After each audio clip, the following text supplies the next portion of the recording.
Do you also see Navia and Chlorinde over there? They look like they might have run into some kind of trouble. Let's go check out what's going on.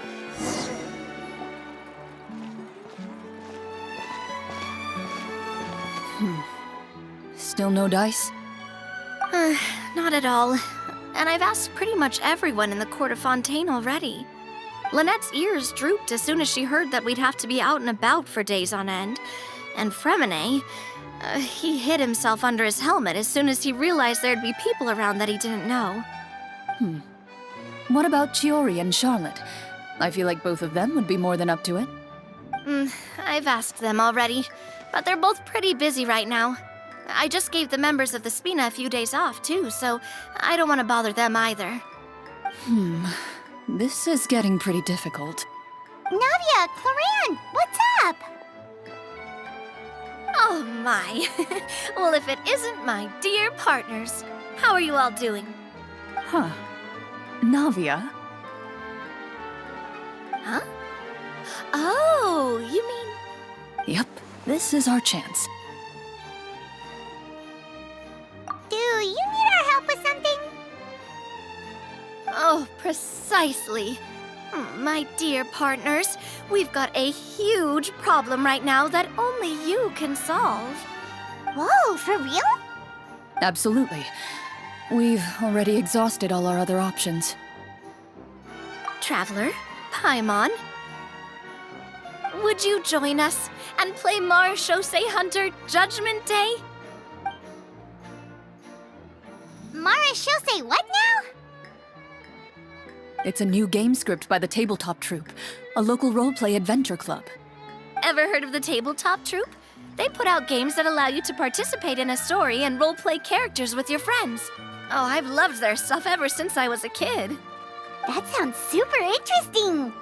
Chlorinde and I are both veteran members of the club.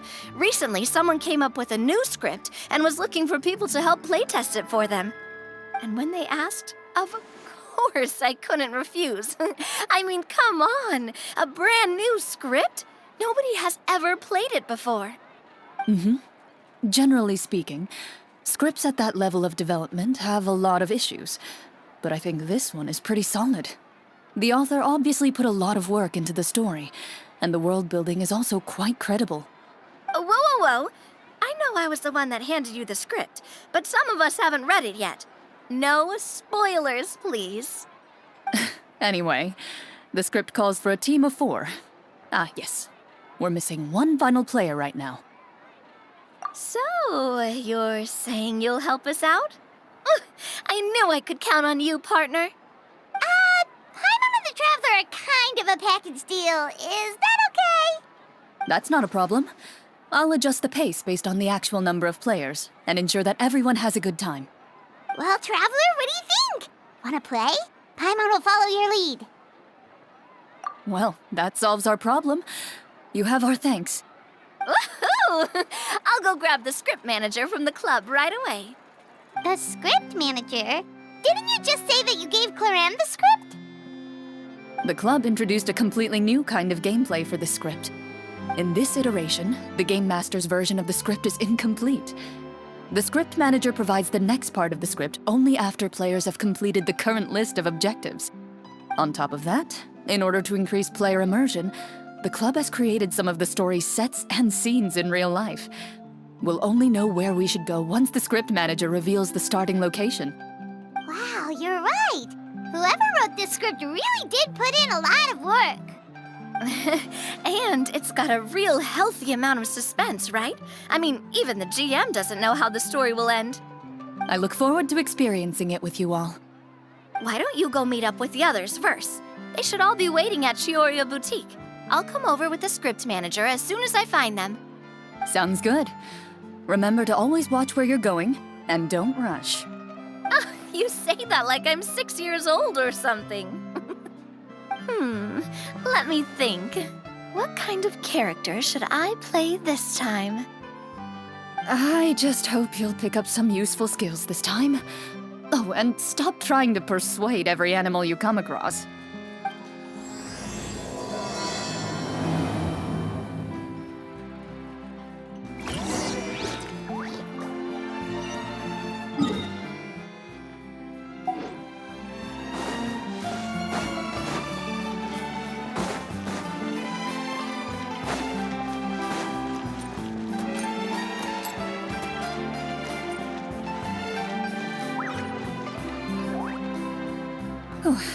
Sorry to keep you waiting. Ah, you're back! Huh? And you've got the Traveler and Paimon with you, too!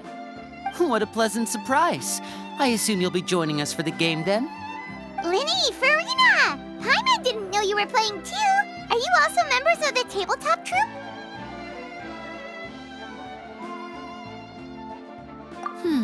I'm more of a casual member if anything. I haven't taken part in many formal club activities. Lynette Fremine and I play something similar at the Hotel Bouffe Tété sometimes, but I'm usually the GM. Still, I'm sure it'll be fun being a player for the first time. I'm looking forward to it. Well, I'm not a member of the club at all. Chlorinde simply woke me up first thing this morning, said there was a good script worth experiencing, and asked if I wanted in. If you're interested, I can give you a referral. That should give you a 40% discount on membership fees. I think I'll wait to see how this experience plays out first, especially when it comes to the quality of the script. If it's sufficiently fun, then I'll join. Do you participate in a lot of tabletop troupe activities, Chlorinde? You could say that. She's actually one of the few senior game masters of the troupe. Ah, right. I knew about that even when she was still my subordinate. It's nothing. Really, just a small hobby of mine. Wow. Paimon's so used to seeing you be all upstanding and intimidating as the champion duelist. It's kind of hard to imagine you role-playing with a bunch of friends.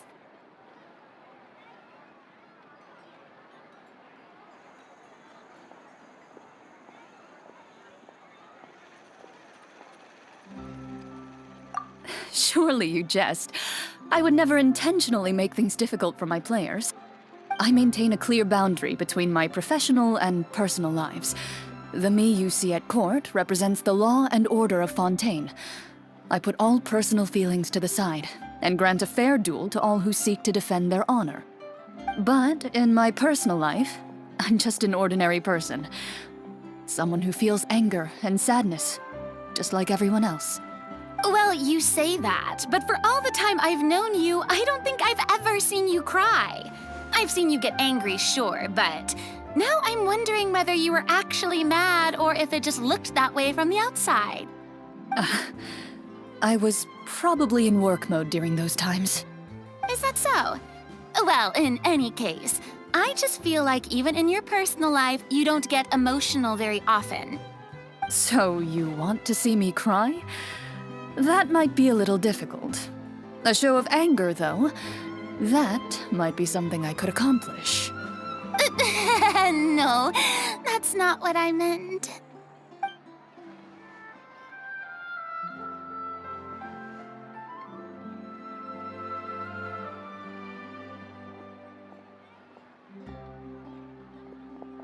Ah, I'm back! Here, allow me to introduce you to the script manager, Mr. Florian. Pleasure to meet you all. Hello. Wait, are you a champion duelist too, Mr. Florian? Oh, no. This is just the costume provided by the club. I occasionally play a few of the roles in my scripts. That sounds like a lot of work. It's nothing. It's the least we can do to give the players a more immersive experience. Anyway, allow me to give you a brief introduction of the script. This script was adapted from the real history of the Marechaussee Hunters. You all will play the role of hunters from a bygone era and resolve a series of events unfolding in the capital. Paimon's not super familiar with the history of the Marechaussee Hunters. Is that a problem? Oh, no problem at all. I can give you a brief rundown. So, basically, Marechaussee Hunters were people who dedicated themselves to hunting monsters and protecting the city by using a special swordsmanship technique passed down over generations. Their story can be traced back to the ancient Rapperia dynasty, as well as the first hunter, Cassiodor. But I'll leave the finer details for you to seek out and discover later. And I'll provide additional commentary as the story progresses. In that case, brave hunters, are you ready to set out on an unknown adventure? Whoa, just one sentence and it's like we're in the story already! Aha, I see many a determined gaze before me. Very well, head over to this location and begin your heroic journey. So, as we follow the story, it leads us to specific scenes? Ooh, sounds pretty innovative. What does the message in the envelope say? It's the exact location of the scene, as well as the formal permission to use the venue. Huh, seems like they have everything prepared. Please check all your belongings, everyone, and make sure you haven't forgotten anything. Once you're ready, please follow me to the designated location. Sounds good. Hunter Squad, move out!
Whoa, they really have thought of everything.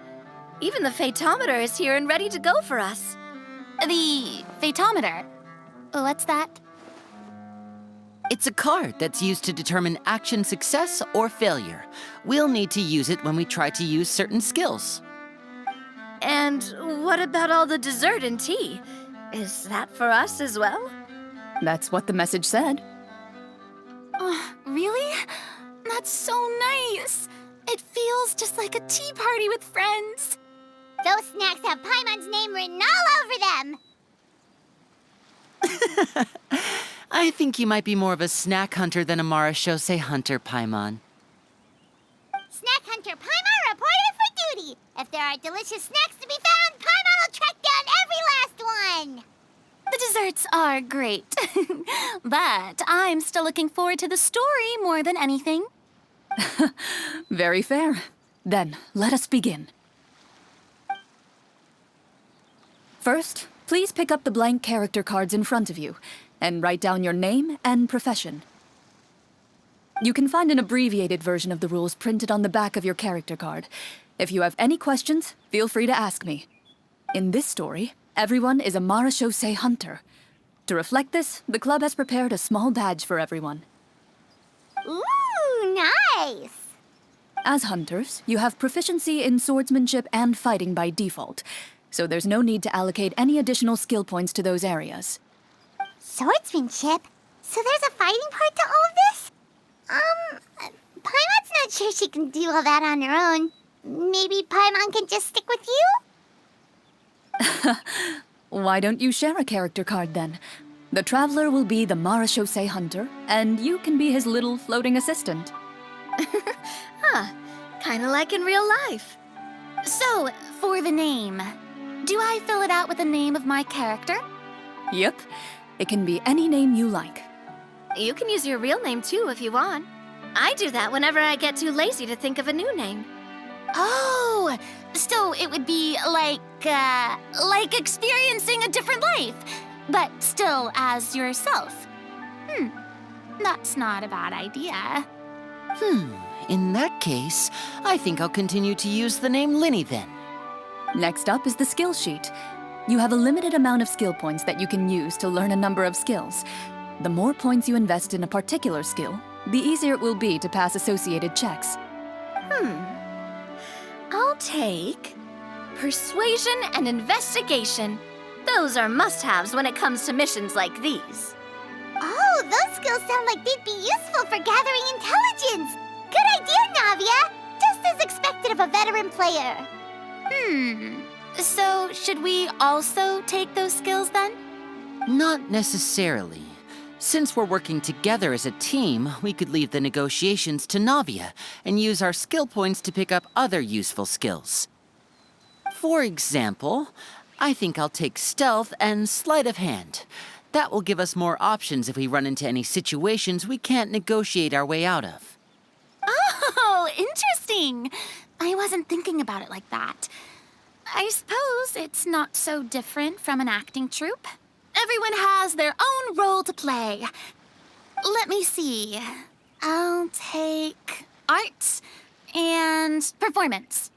I'm not quite sure what use they'll be, but I'm not as knowledgeable about the other skills, and I'm not too confident I'd be able to roleplay them well. Well, that leaves us. What do you want to learn, Traveler?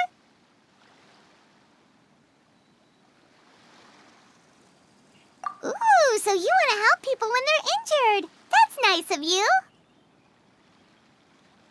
Oh, something that'll help you get a read on other people's thoughts. Sounds useful. So what do you think? Are you sure you want to learn these two skills? Let's see. Oh, looks like you each have enough points to choose one final skill. You've all picked such classic skills. It's fine to go a little bit out of the box, you know. Why do I get the feeling she's getting ready to cause trouble? For example, this one here. Summon. Doesn't it sound super mysterious and cool? Oh, I saw that one just now as well. The description says, this skill can be used under certain circumstances to summon characters or creatures that fit the script's world-building rules. The script's world-building rules, huh?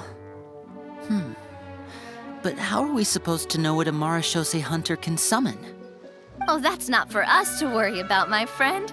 Just learn the skills that interest you, and the GM will take care of the rest. All right, you've convinced Paimon. Let's learn Summon, then. Paimon can't wait to see what kind of thing shows up. Well, now that everyone's more or less finished creating their characters, we can begin. Since 2 of our players are doing this for the first time, though, let me ask. Would you like to play on easy mode or authentic mode? What's the difference between the two?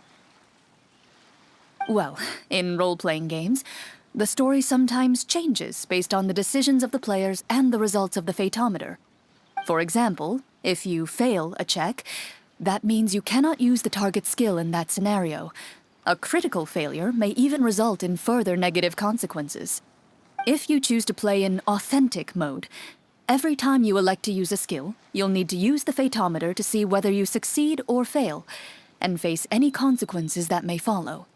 If you choose easy mode instead, every check will be successful by default, and you won't have to worry about luck playing a factor.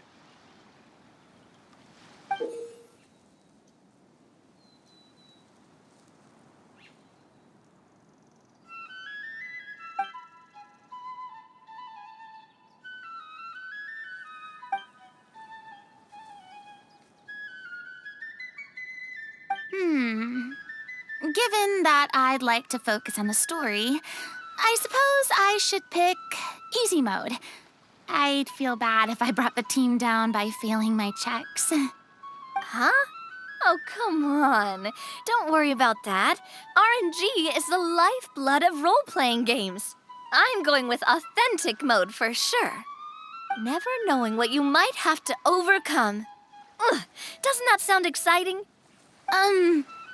I'd rather be mentally prepared for what might happen. All right, then I'll mark down Farina for easy mode. All her checks will be successful by default. As usual, Navia and Linny will play on authentic mode. What about you, dear partner? How would you like to play? Are you sure? Take your time. There's no rush. Are you sure?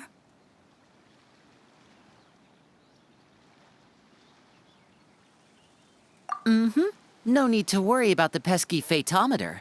Pretty good choice if you just want to relax and play the game. Honestly, I don't think Chlorinde would make things too difficult for us, no matter what the Fatometer says. Isn't that right, Chlorinde? No promises. That wasn't super reassuring. Well, anyway, enough talk. Let's get started. I want to experience at least a good chunk of the story today. Speaking of the story, why is the beginning scene on a beach? Well, that's because a long time ago, back when human civilization was still in its infancy, powerful demons and evil sorcerers ruled over the land. They created a host of monsters and sent them to slaughter all humans in existence. Soon, a group of human rebels banded together. With their swords raised, they swore to brave the darkness, and in doing so, subdue each and every monster that sought their destruction. They became known as the Marechaussee Hunters.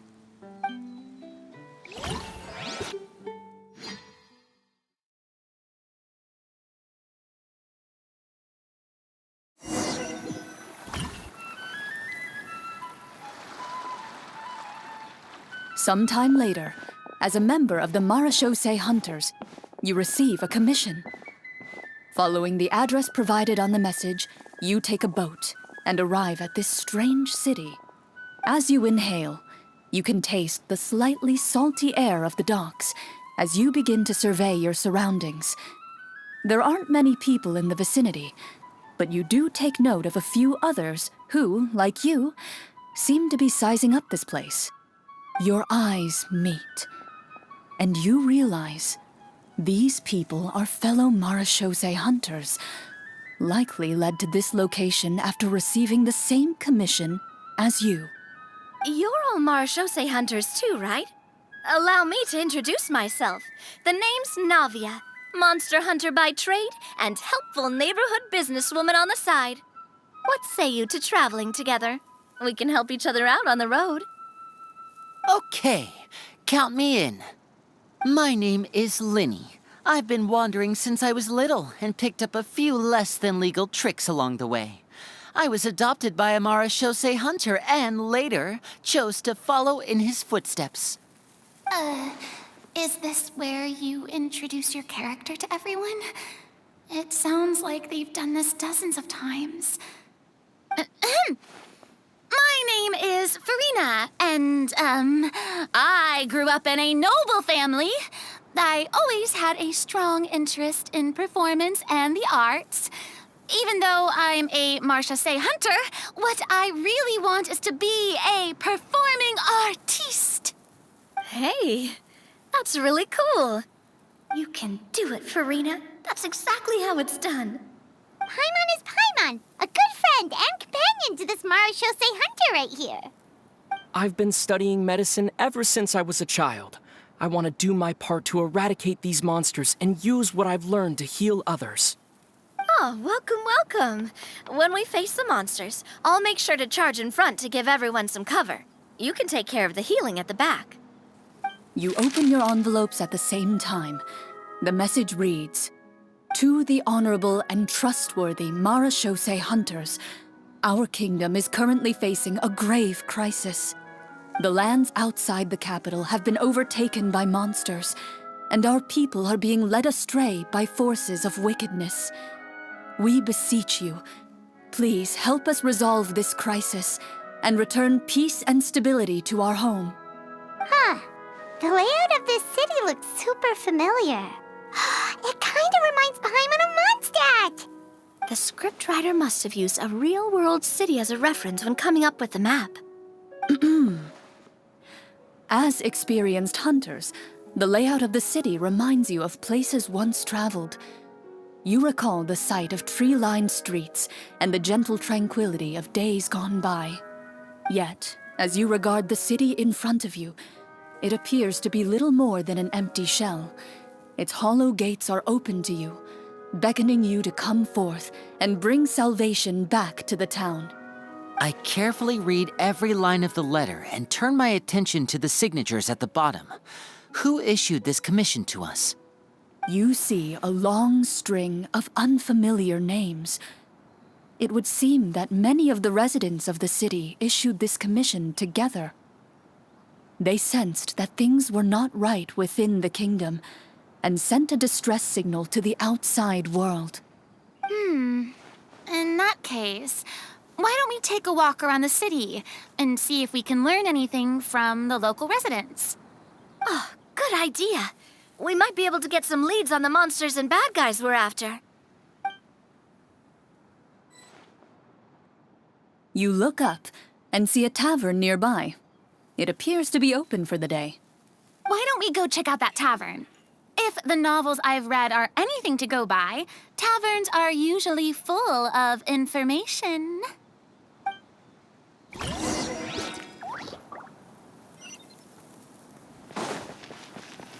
As you approach the tavern, you find a plainly dressed woman standing nearby.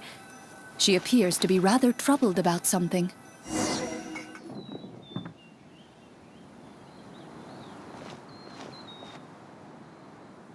Greetings, friend. Lovely weather we're having today, don't you think? Oh, hello. I suppose you're right. The weather today is quite lovely. If only those monsters out there would stop causing trouble. It seems like every character included in the script has a certain amount of useful information to offer. If we keep asking questions, we might be able to get some good leads. Oh, come now, don't be sad. Life is all about optimism. Oh, that reminds me. What did you have for breakfast this morning? Huh? I don't think that's the kind of question we're supposed to ask. Nothing turns a frown upside down like good food. How about some macarons? I could make you some. You didn't even take cooking as one of your skill proficiencies. That's not necessary, miss. Excuse me for saying this, but you don't really look like a chef. Besides, I'm not really a fan of sweets. So you're someone who barely smiles and doesn't like sweets. You're really starting to remind me of this one friend of mine. Hey, did she just... me? Chlorinde must have broke character for a second. This isn't getting us anywhere. Traveler, maybe you can think of something.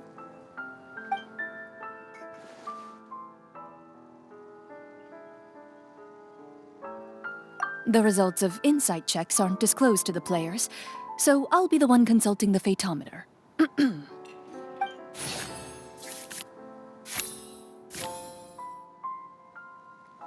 You recall all the lessons you've learned in your time and begin to carefully observe the woman's mannerisms.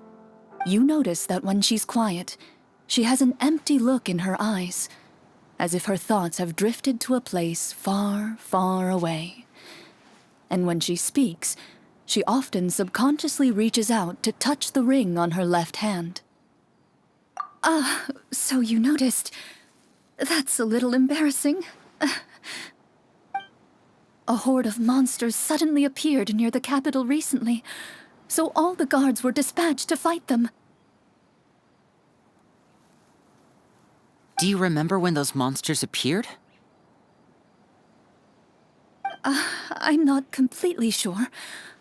All I know is that my husband was dispatched to fight them 3 days ago. Do you know where he was sent?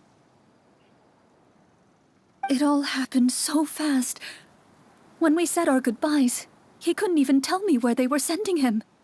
You have our thanks, friend. We'll find and defeat those monsters as soon as possible. We sincerely hope your husband will be able to return to your side soon. Thank you. Don't worry. We'll find him. Just try to remain optimistic and wait for good news. We don't always get to choose what happens to us. But we do get to choose the little things, like what we eat and how we respond to the things life throws our way. I hope that one day, you too will recognize the power of something as small and inconsequential as a delicious dessert. I'll do my best. You bid farewell to the woman and continue your journey further into the city.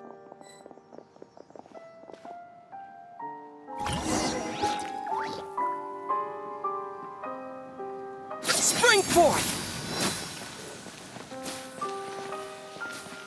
As you venture further into the city, the streets appear largely empty.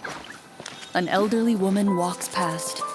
You see her shake her head as she puts away her wrinkled wallet. A nearby merchant folds his arms and gives you a disdainful look. You get the impression that he's someone who has long gotten used to the sight before him.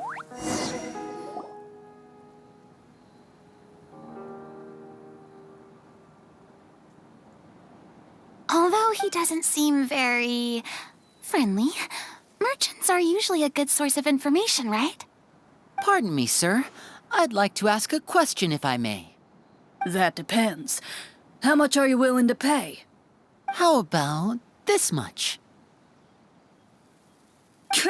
What do you take me for? Some lowly beggar? You can't even buy half an onion with that amount. Surely an onion can't be that expensive, right? What do you know? War's nearly upon us. Everything costs several times what it did before. If you're not gonna buy anything, then scram. Whoa, what a nasty guy. Maybe we shouldn't even bother talking to him. But he still might have information we need.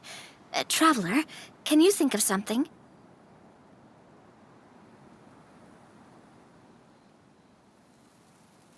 Sir, we came to this city to solve the very problem you seem to be referring to. The war you mentioned, would it happen to be against the monsters outside the city? If you happen to be well informed and know a thing or two about what's going on, we'd appreciate it if you could share that information with us. After all, the sooner this problem gets resolved, the easier it will be for you to do your business.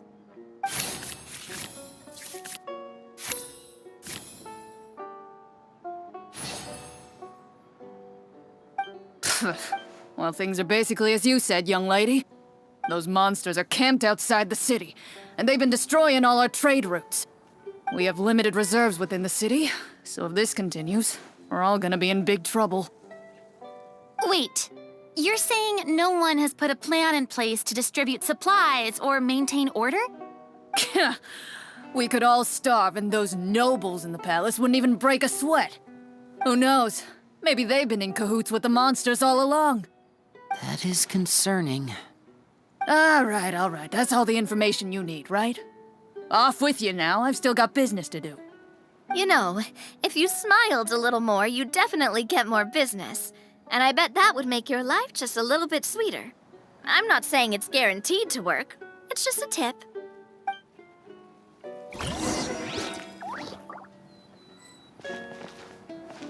Should we try to go somewhere with more people? Oh, how about the city square? Follow me.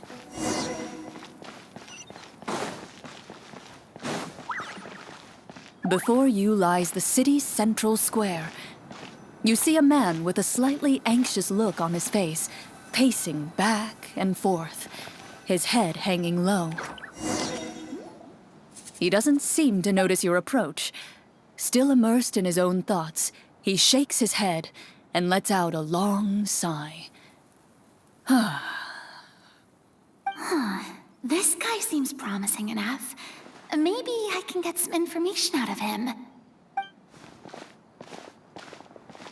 Hello, sir. Is there anything I can do to help you? Wait, you're... I'm... Oh, dear goodness! You're a Marachose hunter! You recognize us? Ah, are you one of the people who wrote the commission letter? Yes! Oh, I didn't expect you to actually come. Oh, what great news! The city is saved! What happened here? Alas, we once lived comfortable, carefree lives. This city used to be free of monsters. The first Marachose hunter, Casiodor, the Golden Hunter, he was the one who drove them back. However, monsters have once again surrounded the city. Perhaps the seal that kept them at bay has lost its power. Or perhaps an evil sorcerer has been meddling in our affairs.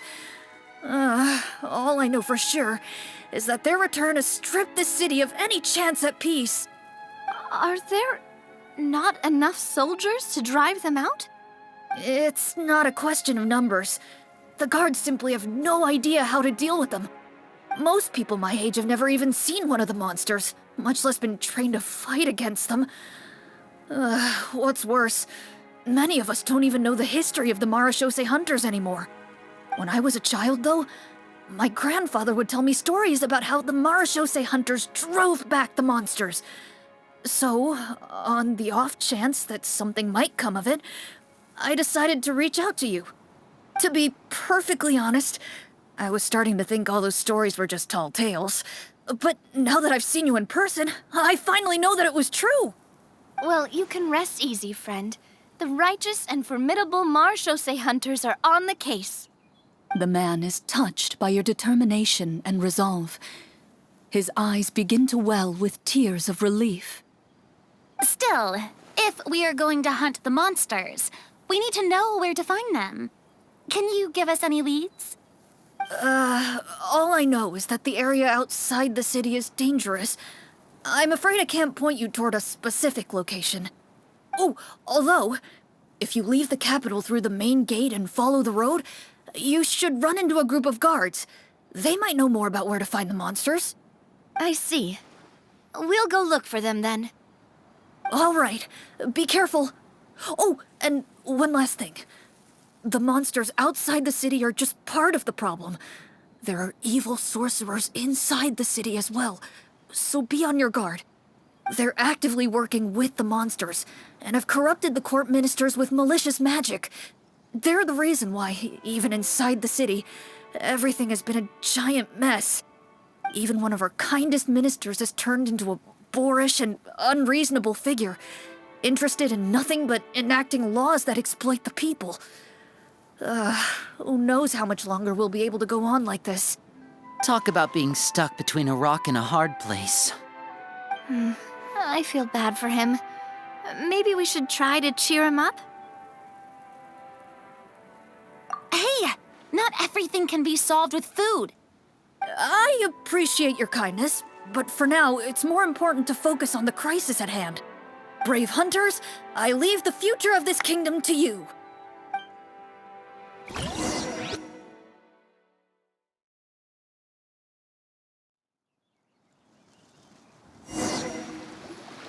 If I understood correctly, there are currently 2 problems in the kingdom that need solving, right? Exactly. We need to defeat the monsters outside the city and take down the evil sorcerer stirring up trouble from within.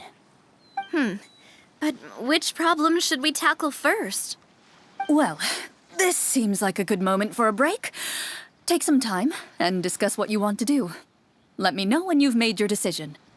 I really didn't expect the people in the city to keep us at arm's length like that.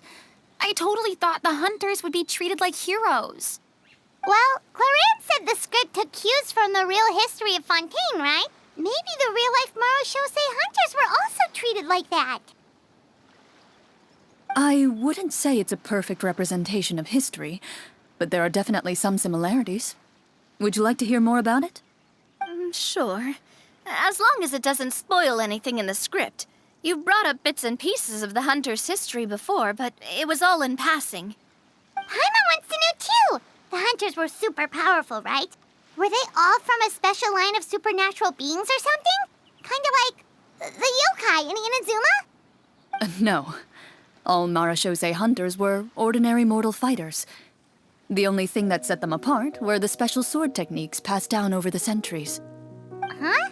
So you mean anyone could become a Marachose hunter? In theory, yes. All you would need to do is survive the rigorous training and master the swordsmanship techniques required to fight the monsters. Still, most people dropped out at the early stages, and others called it quits the minute they saw a monster in person.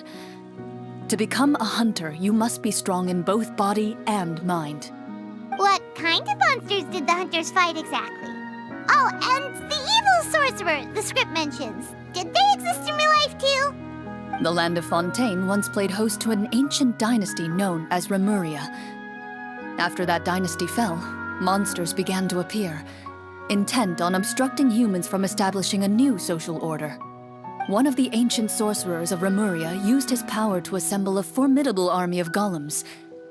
He sought to use that force to establish himself as king. Now, wait a second. Don't tell me that guy was the inspiration for the evil sorcerer in the script. We still haven't found any in-game information on him yet. So, why don't you talk about someone else for now? Well, I wasn't planning on going into anything you might be able to find out in the game. But if you want me to talk about something else, then... How about Casiodor, the Golden Hunter? Or Egeria, the ex-Hydro-Archon? Wait, but those people are all from a super long time ago. Where did you learn all this, Chlorinde? From my master. By master, you mean Miss Petronia? Someone you know? Absolutely. Miss Petronia and my father were good friends. Back in the day, she would often bring Chlorinde over to play, but then... Let's not get off topic. Anyway, back to what I was saying. Responding to Egeria's call, a number of warriors followed Casiodor into battle against the monsters. This group of warriors, under Casiodor's leadership, became known as the Marechaussee Hunters. Yet, as Fontaine entered an era of peace, their work gradually became obsolete. The Marechaussee Phantom, originally an association made up of hunters, eventually came to be predominantly comprised of Melusines. Ah, I see. That explains why most of the people in the script have forgotten the hunters or think of them as nothing more than a legend. Is that really a bad thing, though? It can get tough always being the one shouldering everyone's expectations. Depends on who you ask, I suppose. If the name of the organization no longer commands respect, investigative work is bound to suffer. Speaking of investigations, which problem should we tackle first? Monsters or evil sorcerer? I vote monsters. That's the main duty of the hunters, right? We can come back to the sorcerer later. Well said, Miss Farina. Plus, if the sorcerers really are the masterminds behind this whole thing, defeating the monsters could give us some clues on their intentions as well. What about you, partner? What do you think? It's decided then. All right. After some discussion, you decide to turn around and head out of the city.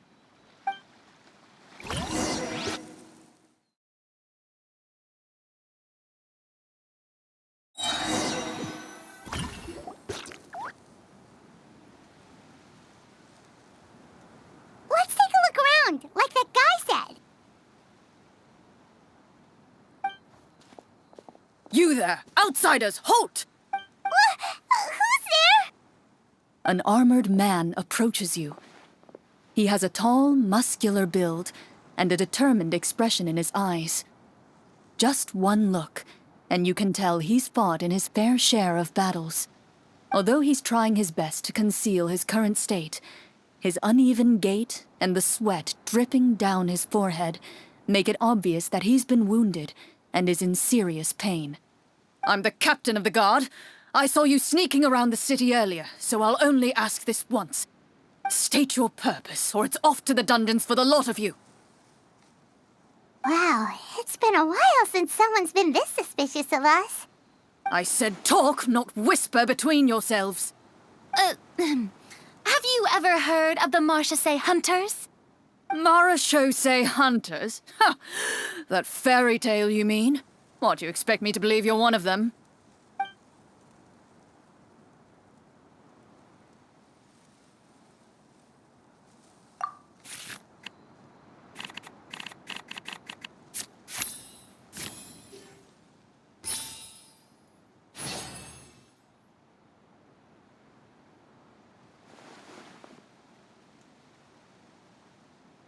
Using your knowledge of medicine, you're able to deduce that the injury on his calf was a monster's doing, and the wound has already begun to fester. As you check him over, he looks at you with suspicion and retracts his injured leg further back. I'm a doctor by trade. Please, let me redress your wound. You don't have to suffer like this. The man appears somewhat disgruntled at having been exposed, but soon relents and raises his leg for you to take a better look. He allows you to apply a poultice of specialized medicine to the wound, and it appears to bring him much relief. The tension in his brow eases. All right. Guess you lot might actually be real marechaussee hunters after all. In any case, you've successfully treated my wound. So, what do you want to know? Do you know where we can find the monsters, or the other guards who are fighting them? He informs you of the various locations where monsters have appeared. He looks in that general direction with a pained gaze, as if a thin, invisible thread is pulling on his wound. Some of our new recruits have never even dealt with a petty thief, and now they're out there fighting monsters. If it weren't for this cursed leg. Oh, please, sir. Don't get too worked up. You need to focus on your recovery.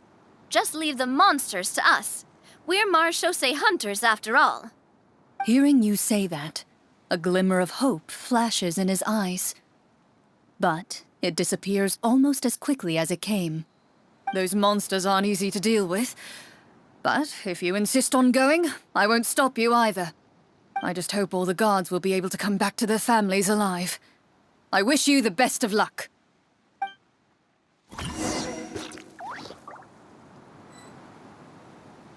Based on what the captain said, the monsters should be right up ahead. Let's go. Hopefully we're not too late.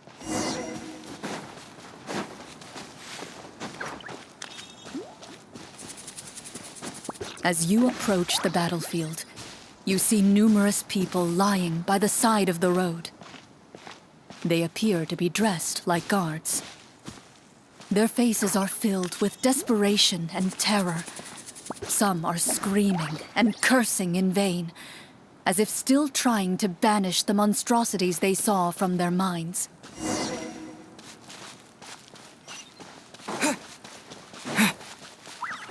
A few of the wounded look up at you in shock and disbelief. Quick, leave this place.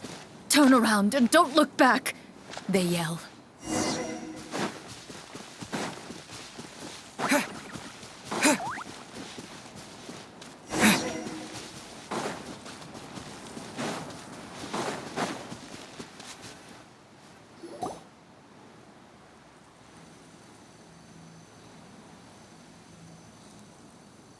This is the place he mentioned, right? You see broken iron swords scattered all around you, and downed trees riddled with terrifying claw marks. All the signs point to one thing. A truly devastating battle just took place here. Be on your guard, everyone. The monsters might still be around. Before you can finish your sentence, you hear rustling sounds from the surrounding bushes. The monsters have emerged. They close in on you without fear. You get the impression that, in their bloodthirsty eyes, you're just another meal for them to devour. A little help here! This thing wants to eat Paimon! Your battle round begins now.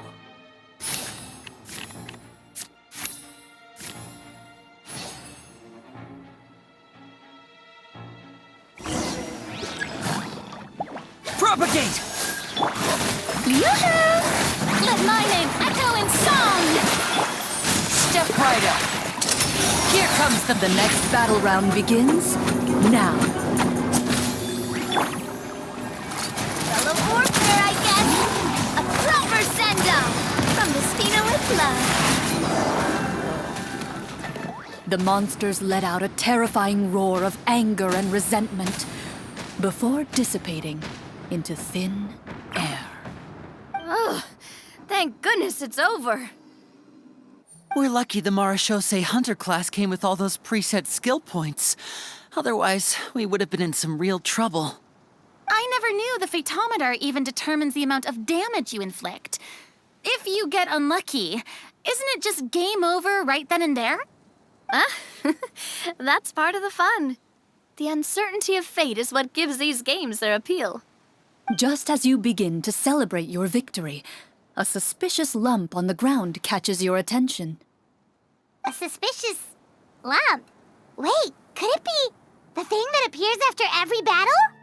I walk up to it, crouch down, and begin to carefully examine it.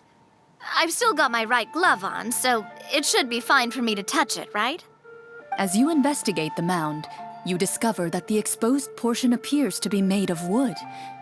It was previously obscured by the large form of the monsters. With the monsters gone, the small protrusion now awaits your discovery, poking out of the ground like a shy flower bud. Whoa, it's a treasure chest!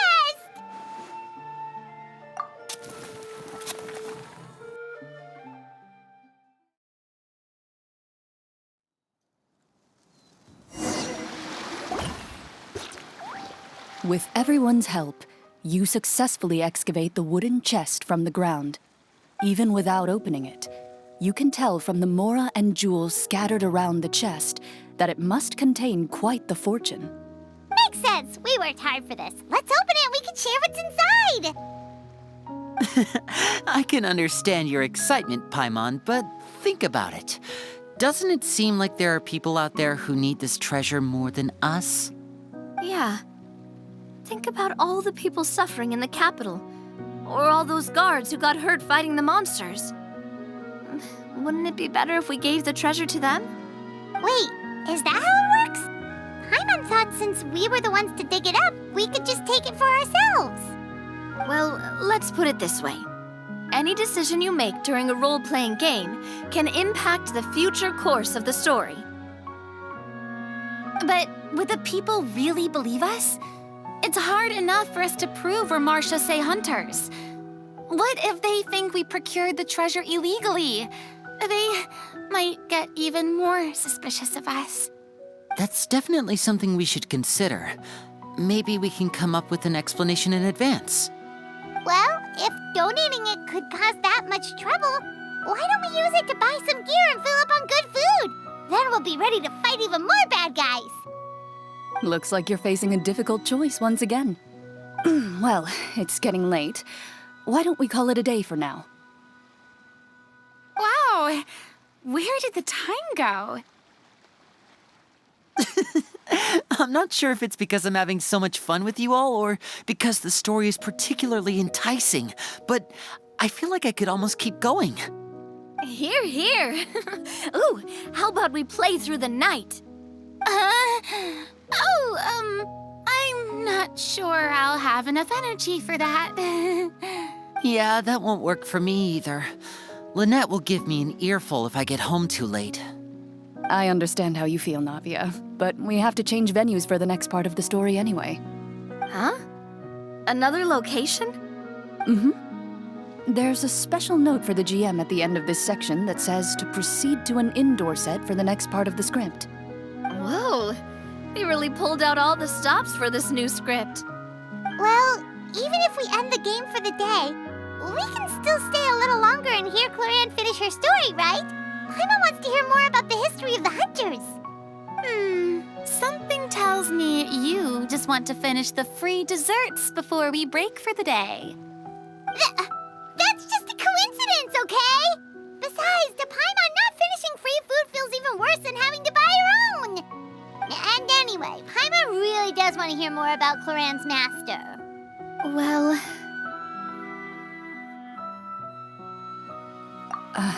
It's nothing. I appreciate the concern, but it's all in the past. It won't do any harm to share these things now.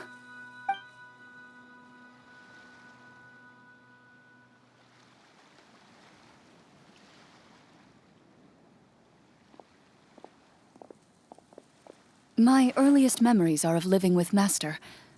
According to her, she saved me from certain people of ill repute. My birth parents had left me behind some time before that. What a heavy beginning for a life story. Master was a fascinating individual, if inexperienced in the ways of raising children. My first ever toy was a short sword. Although I suppose it wasn't so much a toy as something Master removed from her waist and handed to a noisy child in need of distraction. Oh, wait, so she handed an actual sword to a child? Isn't that dangerous? Did you hurt yourself? Of course I did. I cut my palm and bled quite a lot. But Master was not concerned. She just stood there and casually lectured me about it. See, that's what you get for not holding the sword properly, she told me. She then crouched down next to me and said, "Give me your hand. I'll teach you to bandage this wound. After that, it's time to learn how to truly hold a blade." Excuse me for asking this, Chlorinde, but how old were you exactly when all this happened? Probably around, 3, give or take. 3? Isn't that when most kids are still struggling to hold a fork? As I said, Master was rather inexperienced in the ways of raising children. She believed trial and error was the best way to teach a child what they're capable of. I'm not so sure this is a question of experience. I didn't see anything wrong with her ways at the time. And anyway, children don't get to choose how they're raised. Oh, she did bring me back a pet from Liyue once. It was a Geovishap hatchling. A Geovishap hatchling? For a pet? That seems even more dangerous. What she said was this: make sure to get along, you two. If you really can't agree on something, just settle it with a fight. Whoever loses is the real pet. And how old were you when this happened? 5. Well, did she win? No, I lost. So you're saying you actually became the Geovishap's pet? Yes, but only for a week. By the end of that week, I defeated it in combat, and we've shared a cordial relationship ever since. That really doesn't sound like the kind of childhood someone should have. Later on, I gradually understood that Master most likely didn't know any other way to raise a child. She was a marechaussee hunter, but I never heard her bring up her own parents. Thanks to her, I learned how to navigate the forest by the age of 6, and could hunt monsters in the wild by myself the year after that. Even though the training she subjected me to was strict, she always made sure to take me traveling when she had the time. We met many of her friends during those days. That was also how I met Mr. Callis and his family. I still remember the first time we met. You were too scared to join our picnic and hid behind Ms. Petronia the whole time. I still hadn't really met many children my age at that time, so I didn't know how to interact with others. After that, though, you started coming over a lot. You loved challenging people to shooting competitions, remember? I don't think many members of the Spina ever beat you in one of those. I had a lot of fun during those days. I enjoyed them too. Oh, do you remember that one time we went exploring around the Spina together? We overheard Papa call your master Fontaine's Protector of Justice. We tried to pretend like we never heard anything, but you nearly let it slip that one time. Protector of Justice? Oh, wait, you mean that vigilante hero from 20 years ago? The one who was always active at night? Yep, that would be her. She often would put on a black cloak and go out at night. I never knew where she went or what she was doing. Until, like Navia said, we overheard the truth from Mr. Callis that night. 20 years ago, huh? I still remember the guards leaving all kinds of witness reports about her on Nervalette's desk. My apologies. Oh, there's no need to apologize. You had nothing to do with it. And anyway, everything she did was for a good cause. Although, calling herself the Protector of Order was a bit much. Especially when she deliberately operated outside the law. Huh? When did the Protector of Justice become the Protector of Order? Oh, she had a bunch of code names. I heard she would just come up with a name on the spot whenever she was asked. Later on, she probably got sick of answering those questions and decided to stick to just 2. The Protector of Justice and the protector of order. That sounds like her, all right. I bet she forgot which of the two she'd use by the time she got back each night. Well, she certainly sounds like a fascinating individual. With her strong sense of justice, it's no surprise her student followed in her footsteps. It's true. I always wanted to become like her. Someone powerful, independent, and with a strong sense of conviction. But...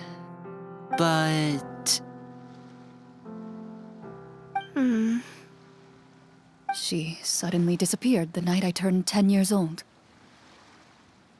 Disappeared? What happened? I have no idea. She didn't even leave a note. I was never able to find out where she went. That night, I was celebrating my birthday at Navia's house, but Master never came to pick me up. When I returned home on my own, it was to an empty house. When she still didn't appear after a few days, I went to Mr. Callis's house to ask about her whereabouts, but he only shook his head. Papa probably didn't know either. I know he sent a few people to investigate the matter in secret, but they never found any credible leads. Don't worry, I understand. To be perfectly honest, given Master's personality and way of doing things, it all made a lot of sense. If I had to guess, I'd say she probably used it as an opportunity to force me to become independent. Just like how, when a litter of kittens reaches a certain age, the mother willingly leaves them behind. Were you upset, Chlorinde? I was at first, but not anymore. I don't believe Master would suddenly disappear for no reason. There must have been something she just had to do. Well, despite everything, you still managed to follow in her footsteps and become the greatest champion duelist in all of Fontaine. You're practically a living symbol of law and justice. I suspect my position would be far too by the books for her. Master always did whatever she pleased. But you're right. I suppose I do take after her in some ways. Who knew Chlorinde had such an interesting past? I never had the chance to ask her about it before. And I wonder... if Clorinde's master were the champion duelist back then, would that duel against Mr. Callis have gone differently? Oh no. Judging by the atmosphere, Chlorinde and Navia are probably thinking something similar. The mood just got super awkward all of a sudden. Well, anyway. Would you look at the time? It's getting dark, so we should probably call it a day for real this time. If we keep talking like this, we really will be here all night. I had a great time today, Miss Chlorinde. Thank you for being our GM. Anytime. The script was good, but I've got to say, your childhood stories were even better. Hey, you should tell us more about that fight against the Geo-Bishop sometime. Maybe your master was onto something. You could be right. What does she mean, onto something? I certainly don't know any 5-year-olds who want to fight a bishop in their spare time. Guess I'll head back as well. I need to save my energy if I want to continue enjoying the story tomorrow. You're that excited to hear about my fight with the bishop? I was talking about the script.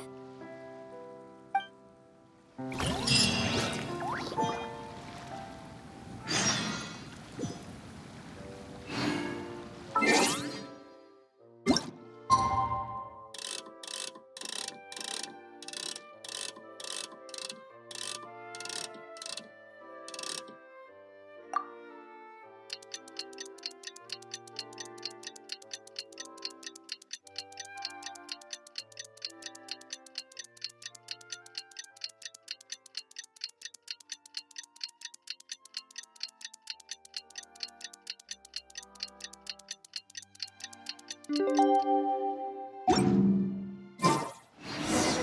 go meet up with the group! Paimon's really looking forward to today's story.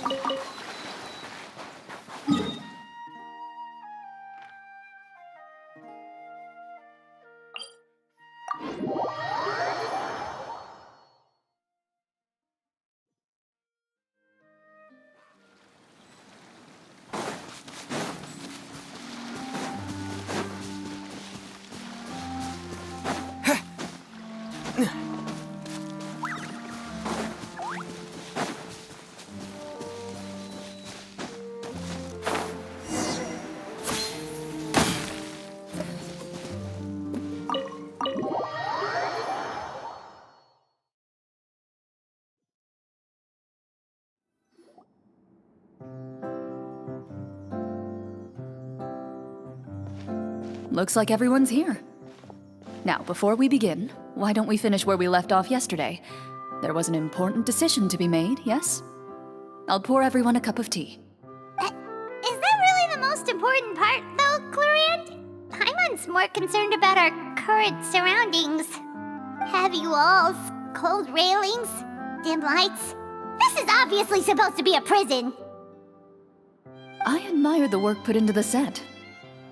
Still, it's obvious the scriptwriter has never paid a visit to the fortress of Rapperia. So the set is going to be a part of the script? Unfortunately, that is something I can neither confirm nor deny. Anyone think Clorinde's smile is starting to look kinda scary? Well, whatever happens, we'll just have to push on. But first, we should really figure out what to do with this treasure. If we're worried about arousing suspicion because of our identity, why don't we give ourselves a different name, just like Clorinde's master did?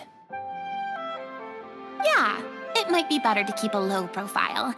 As long as we're helping people, it doesn't matter who we are or what we're called. Staring at me won't get you anywhere. Or did you want some more tea? Oh, Paimon's good. Thanks. Why aren't you saying anything, Navia? Wait, what's that next to you? Oh, this is the short sword Chlorinde mentioned last night. I found it. Huh. I'm surprised you managed to track it down after all this time. Well, I made sure to take good care of it, considering the circumstances in which you gave it to me. Of course I had to keep it safe. Anyway, where were we? Oh, right. I was just thinking about all the potential ways for us to break out of prison. We could dig a tunnel, or try to bribe the guards. Wait, we haven't been thrown into prison yet, have we? Well, it's only a matter of time. It pays to be prepared. Just like how you should always have an umbrella on hand, even when it's sunny. All right, Paimon's made up her mind. Let's just give the treasure away. Paimon may have wanted to keep it, but if it's going to land us in prison somehow, Paimon will be too upset to enjoy her snacks. So, you've reached an agreement? All right then, we can continue with the story. Oh, and we'll collect all the scattered pieces of treasure on the ground as well. All right. You collect the treasure and make your way back to the capital with your bag of loot in hand.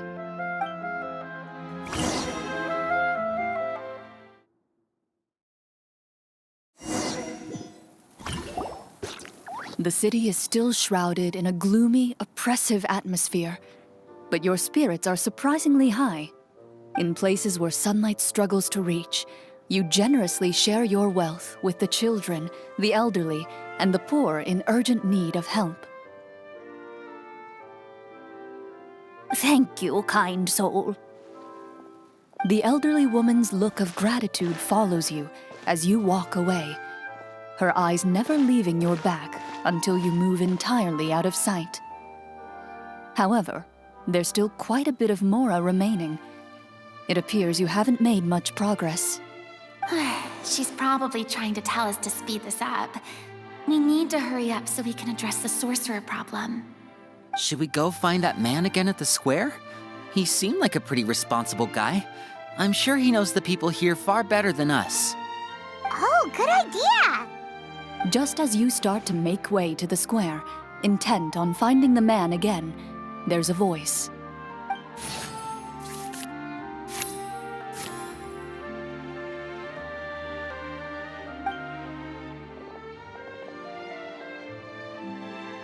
Please wait, distinguished guests.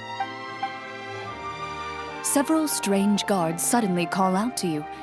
They run forward to meet you and proceed to politely pay their respects. Greetings, gentlemen. Are we being invited for afternoon tea? Surely you jest, my lady. That would not be our place. It is His Excellency the King who requests to meet with you. Please come with us.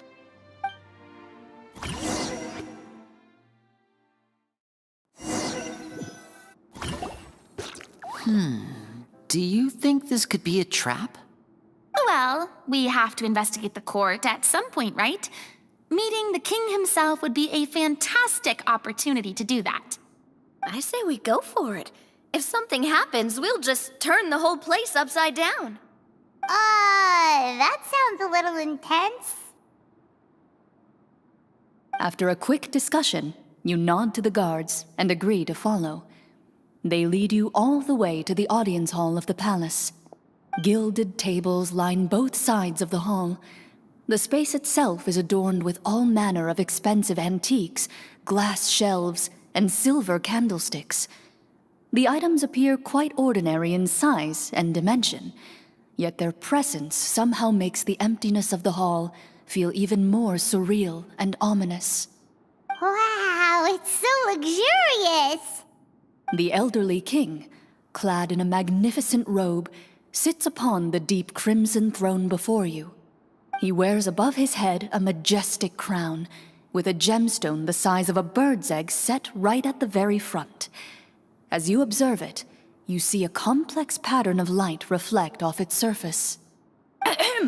They're here, Your Majesty. A man dressed in dark clothes, likely a minister, shields his mouth with his hands and bends down to whisper a few words to the king. After a moment, he lowers his hands and stands back up. His gaze shifts to fixate on your group, but he does not move from his place at the king's side. The king does not appear entirely aware of his surroundings. The man by his side, though. We should keep a close eye on him. The king remains still and says nothing. The minister is the one who speaks. Esteemed guests, allow me to thank you for coming to our faraway kingdom. Unfortunately, His Majesty the King finds himself quite exhausted from work. So please allow me, his Prime Minister, to welcome you in his stead. I've heard tell that your group, the Marechaussee Hunters, used your exceptional ability with the sword to repel the monsters near the capital. Such a great deed deserves to be rewarded. However, seeing that I was not fortunate enough to observe such a feat with my own eyes, you'll forgive me for seeking to verify the truth by speaking to you myself.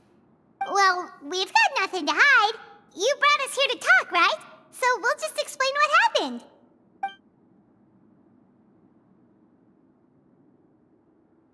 The golem's blades were so powerful, they could cut down trees in a single swipe.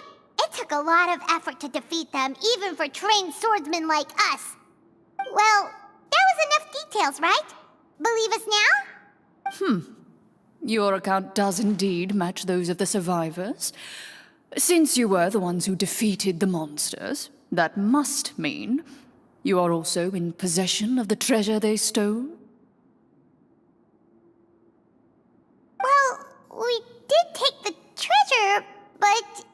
How did he know about the treasure? Then I must ask that you return it at once. It belongs to the kingdom. Wait, but didn't you just say that our great deed deserved a reward? Shouldn't the treasure be considered a part of that? Yes, that was indeed what I said. But you seem to have forgotten a very important distinction. Only that which is freely given by the king can be considered a reward. Taking the rightful wealth of a kingdom without said permission, on the other hand, is a crime. But that's completely unreasonable. Yeah, that makes no sense! If it weren't for us, the treasure would still be buried underground somewhere! Maybe so, yet the fact remains. You tried to dispose of the treasure without reporting it to the court and without receiving permission, yes? What, no answer? Surely you're not insinuating that you, a group of legendary Marechaussee hunters, sought to take the treasure for yourselves? Well, what about the king? Is he just gonna let this guy talk for him the whole time? Clad in his magnificent robe, the king remains seated, with his hands resting on either side of the throne. His posture is rigid and unmoving. He stares forward with an empty look in his eyes, completely unmoved by the events before him. From the look of things, could the Prime Minister be the evil sorcerer? Or could both the king and the prime minister have fallen under the evil sorcerer's control? I would like to observe the number of guards stationed in the hall. The guards in the palace appear fully armed, their expressions solemn. Sensing the tense atmosphere in the room, they stand at the ready, each with a hand placed upon the hilt of their sword, as if prepared to draw their weapons and surround you at a moment's notice. Well, there goes my plan to turn the whole place upside down, I guess. It appears we've been visited by nothing more than a group of ill-intentioned imposters. What a pity. Guards, take them away and throw them in the dungeons. Before I decide your fate, however, I must first determine whether you have any accomplices outside the court. Can't we try to slip away? Or maybe start some kind of riot? But if we try to fight the guards right now... Don't worry. At least we figured out who's behind all this. Let's just play it by ear.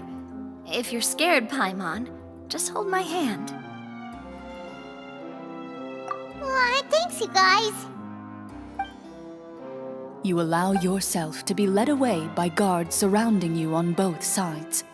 It's only when you begin to feel drops of water falling from the dungeon ceiling and smell the stench of death and decay all around you that you finally realize you've stepped into a completely different world. Stay here and don't try anything funny. The guards lock the cell door and leave without looking back. Wait, sir! Your voice echoes through the dark hall, but the only response you receive is the sound of water dripping from the ceiling. No! What should we do now? Carve out a new path of fate with our own two hands, of course. I draw my weapon. You reach toward your waist, but find nothing there.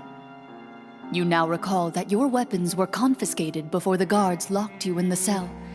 The bag of treasure along with them. What about that knife I hid in my boot? When did you hide it in there? When I was thinking about digging a tunnel. Rejected. You failed to inform the GM of this course of action. Moreover, the guards would have conducted a thorough search before throwing you in prison. And the keys to the cell aren't anywhere to be seen? Correct. You don't even feel a lock hole on the cell door. Oh, well, there goes all our plans. Indeed. Huh? Why are you the one saying indeed?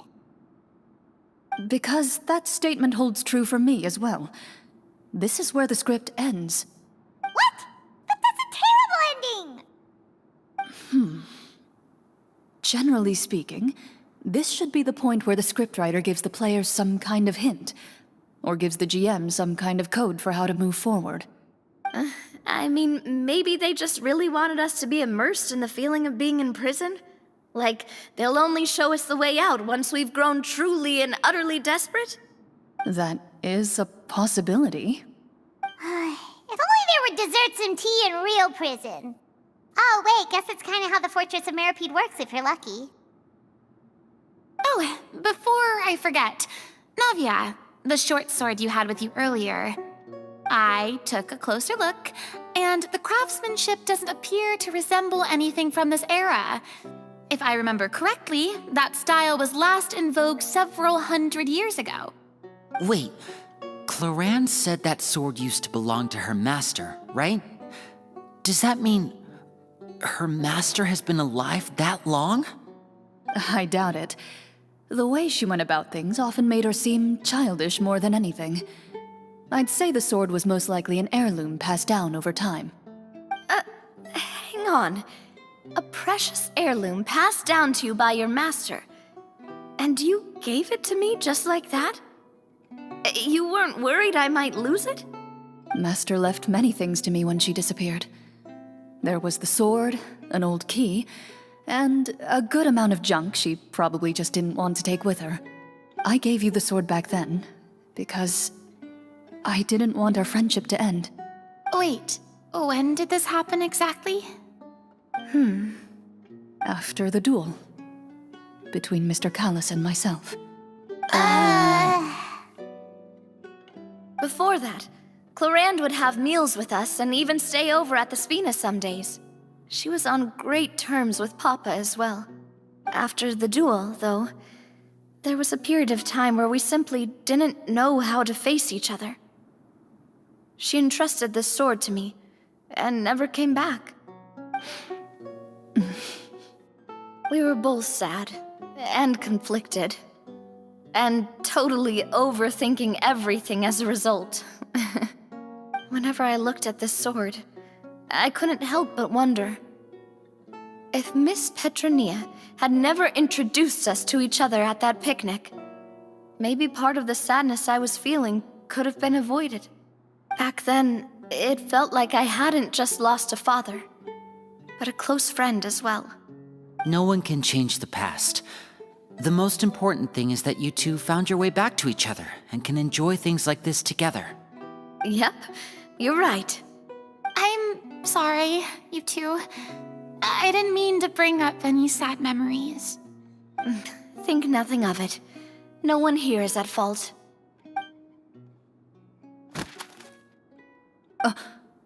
Huh?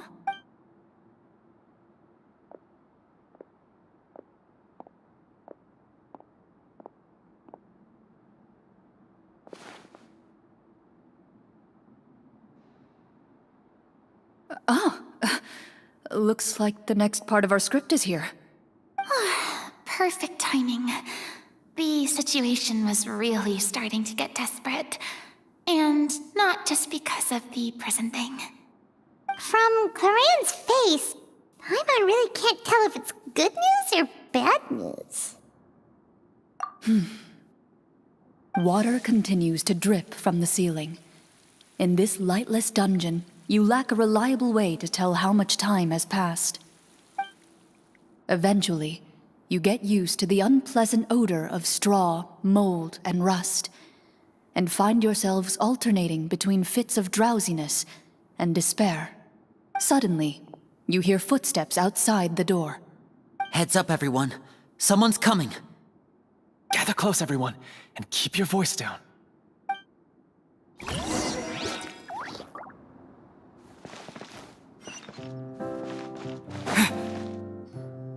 Who are you?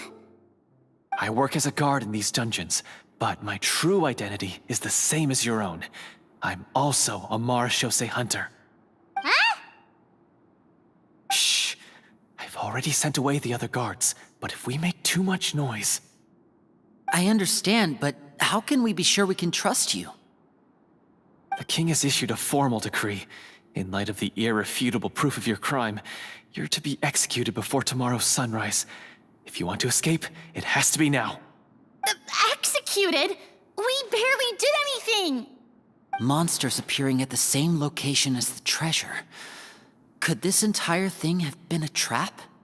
There will be time for speculation once we're out of here. As for my identity, I have no way to prove that to you just yet. Infiltrating the capital was difficult, and finding a chance to speak with you has taken a lot out of me. I could go on, but I think we can all agree that now is not the time for details. Have you seen our weapons anywhere, sir? Don't worry, I brought them with me. They're just behind the door. Still, these weapons alone won't be enough to defeat the true enemy behind the scenes. His faction is too powerful. The guards are all under his control, and he's even stationed a number of golems in various rooms throughout the palace. To defeat him, you must find a secret vault. It is said that within that vault, the Marechaussee hunters of the past left behind a treasure with the power to defeat the sorcerer. You're not coming with us? No, I'll remain in the dungeons to deal with the guards. I'll try my best to distract them so they don't go after you. As long as my identity is not revealed, I'll be able to aid you when the final battle comes. In that case, please stay safe. Thank you for your concern. I will do my utmost. As for the location of the vault, here, this map should lead you there.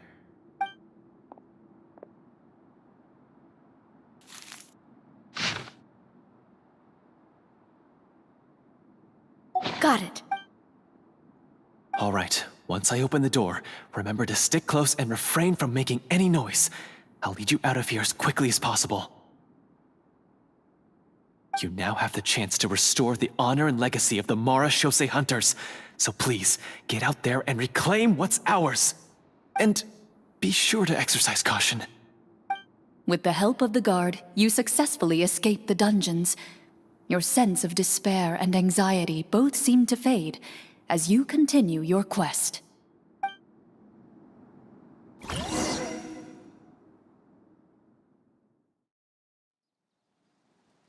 Wait, we didn't get to use our skills at all while we were in prison. Who knows when we're gonna get the chance to use that cool summon spell? That is a pity, but we can only continue to move forward.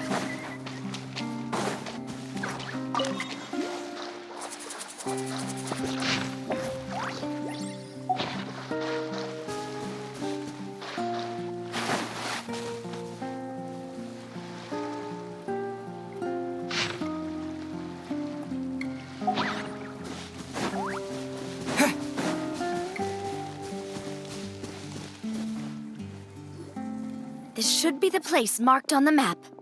This bit of rock certainly looks suspicious. Well, I'd say an investigation's in order then. Plus, if all else fails, we can just blow it up. Wow, you really meant that. Before you lies a serene stretch of open water, its surface shimmering a brilliant shade of sapphire blue. Well, guess this means it's time for a swim.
What's the matter? It's nothing. As you step into the cave, you find yourself in an eerily quiet space. Before you lies a narrow passageway that appears to trail off endlessly into the distance.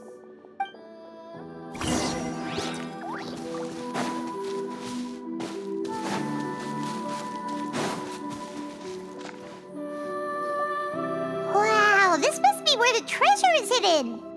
But this door is blocking our way in. It almost looks like it's been here for quite some time. I've got to hand it to the tabletop troupe. They really went all out with the props. Huh. What have we got down here? A kind of mechanism connected to the door? A pattern on a stone door. That's something Master mentioned before. Is something wrong, Chlorinde? After a long, difficult journey, you finally arrive at the location indicated by your map. It appears to be an ancient site of some sort, where treasure likely awaits. Your surroundings are exceedingly quiet and serene, as if the secret that slumbers here has never once been disturbed. If you listen closely, you can almost convince yourself you can hear the sound of its calm, gentle breathing. That description makes Paimon feel kinda bad for disturbing this place. We're doing this for the sake of the people, to free them from the evil sorcerer.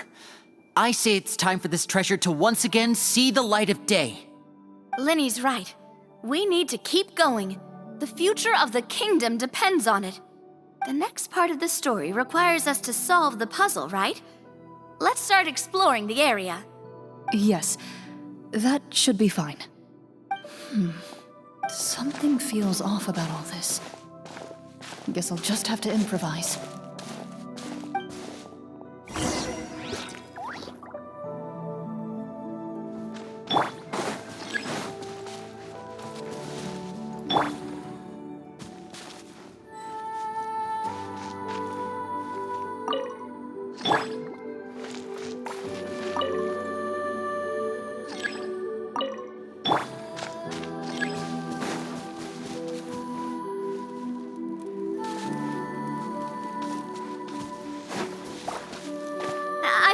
something! Found something here, too.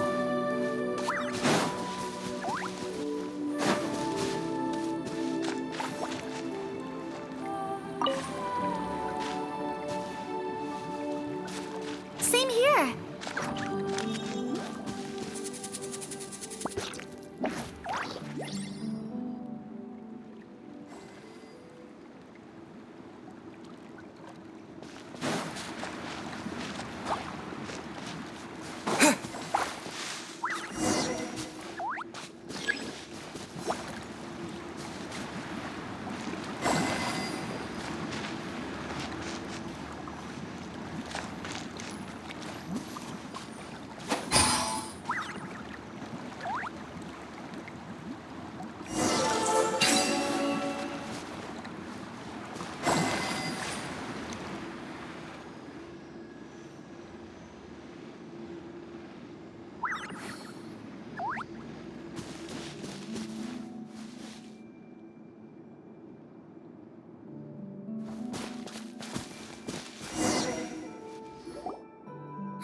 It worked! Something just appeared. Some kind of new mechanism, maybe? By solving the puzzles, you prove yourselves worthy of inheriting the secrets of the past. At the end of each puzzle, you're rewarded with With? a key. Oh, it must be the key to the big door. This is one of the Marechaussee Hunter keys that are passed down from generation to generation. It looks just like the one Master passed down to me. It is said that 4 keys in total are required to form the final, complete key. And it seems like we just collected 3 of them. That must mean... Huh? What's wrong? You hear a few strange noises. Suddenly, all the torches in the ruin go out at once.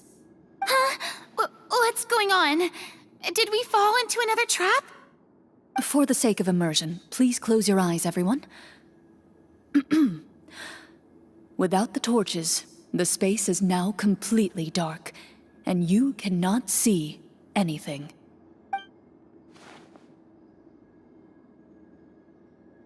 But Paimon can still see a little bit over here. Oh, right, sorry. Suddenly, you hear the sound of footsteps pierce through the darkness. There's someone else here? Oh, this is so unsettling. I can't see anything. I've been discovered then. Wait, that voice, it's... You recognize the voice as belonging to the guard who led you to this place. It appears he now covets the treasure for himself, and has come to stake his claim. Oh, so this is just part of the script. Then I can probably relax. Well, if we can't see anything, that means we can't fight to the fullest of our abilities. Should we retreat for now? Judging by the way he's holding his sword, he must be a real Marechaussee hunter. But this isn't part of the script. Retreat? That's not the hunter way. If it's dark for us, then it's dark for him. We choose to fight. Your choice is noted. Please keep your eyes closed until I tell you the torches have been relit. This battle will be in the dark. You got it. Well then, let us begin.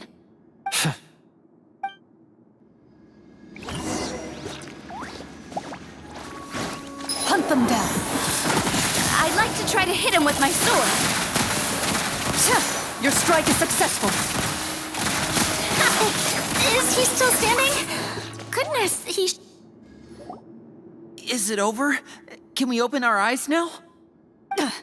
The enemy is strong and relentless, but the battle is nearing its end. The torches have not been relit. What about now? Final strike. Ha!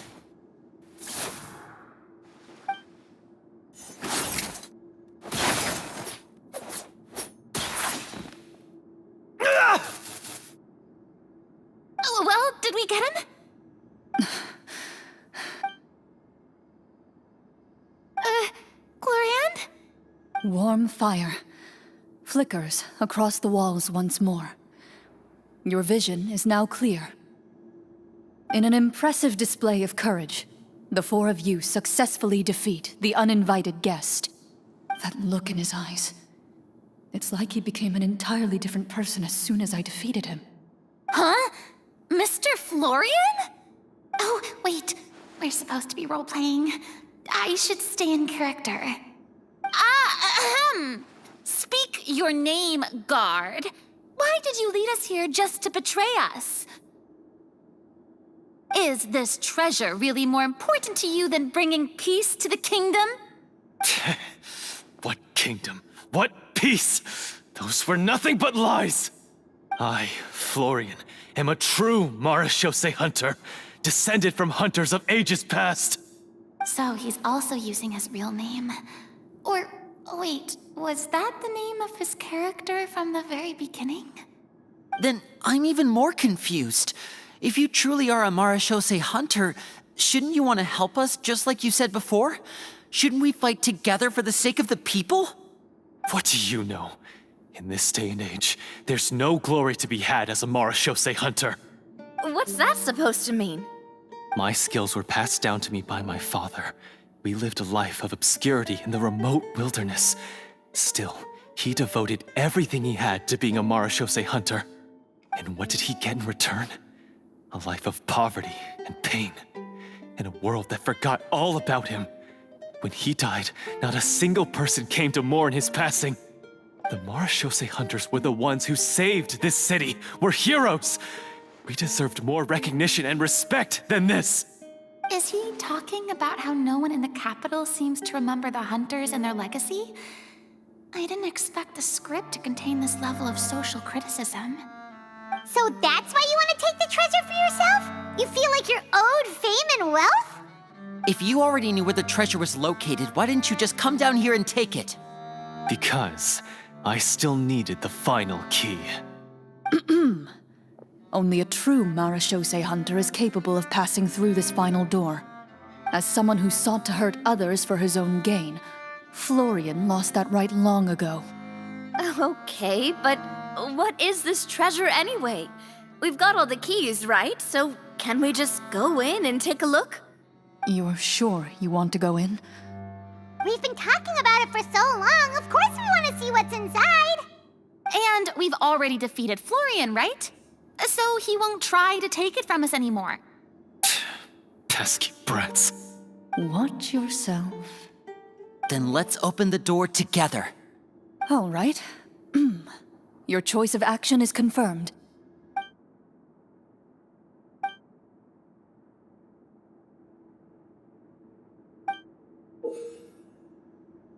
Before you, the door to the treasure, sealed and undisturbed for more than 100 years, finally swings open.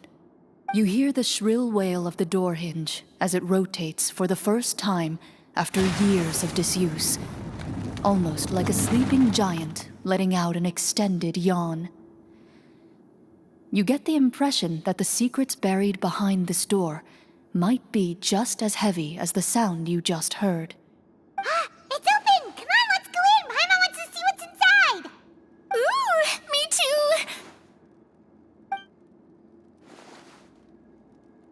Ugh, uncovering hidden treasure is the most exciting part of adventuring. What do we have here? Uh-huh. A stone tablet?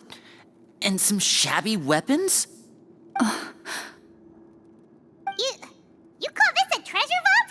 Looks more like an abandoned warehouse. Maybe the troop ran out of budget at the end? They provided a super immersive experience at the beginning only to drop the ball at the most important part. They could have at least filled this place with cardboard mora or something. Wait, I get it now. Paimon, this is the real Marechaussee hunter treasure. Huh? This is it? The Marechaussee hunter treasure is just a stone slab and some broken swords? I can't believe it. I refuse to believe it!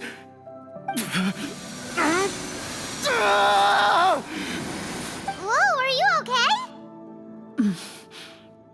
The Marashose hunter before you appears to suffer a serious mental breakdown. He needs to leave the room for a moment to collect himself. One of you seems to understand the significance of the treasure already. If the rest of you wish to follow suit, you may remain here in the meantime and explore your surroundings.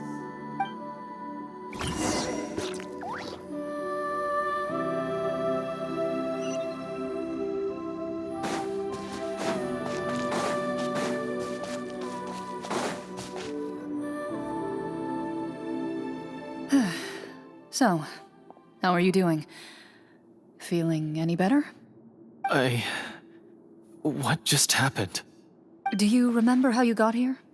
Or what happened to your body just now? I remember now. I brought you here because I wanted to... The explosives in the cave! You mean these? Huh? How did you... I could tell something was off the moment I stepped into this cave, so I kept an eye out. I've already dismantled the whole thing. So the strongest champion duelist in all of Fontaine saved the day once again. Guess I shouldn't be surprised. It would seem your skills as a Marashose hunter are as sharp as ever. I deserve some answers, don't you think? Tell me why you wanted to lure me here. Everything you said earlier sounded like the truth.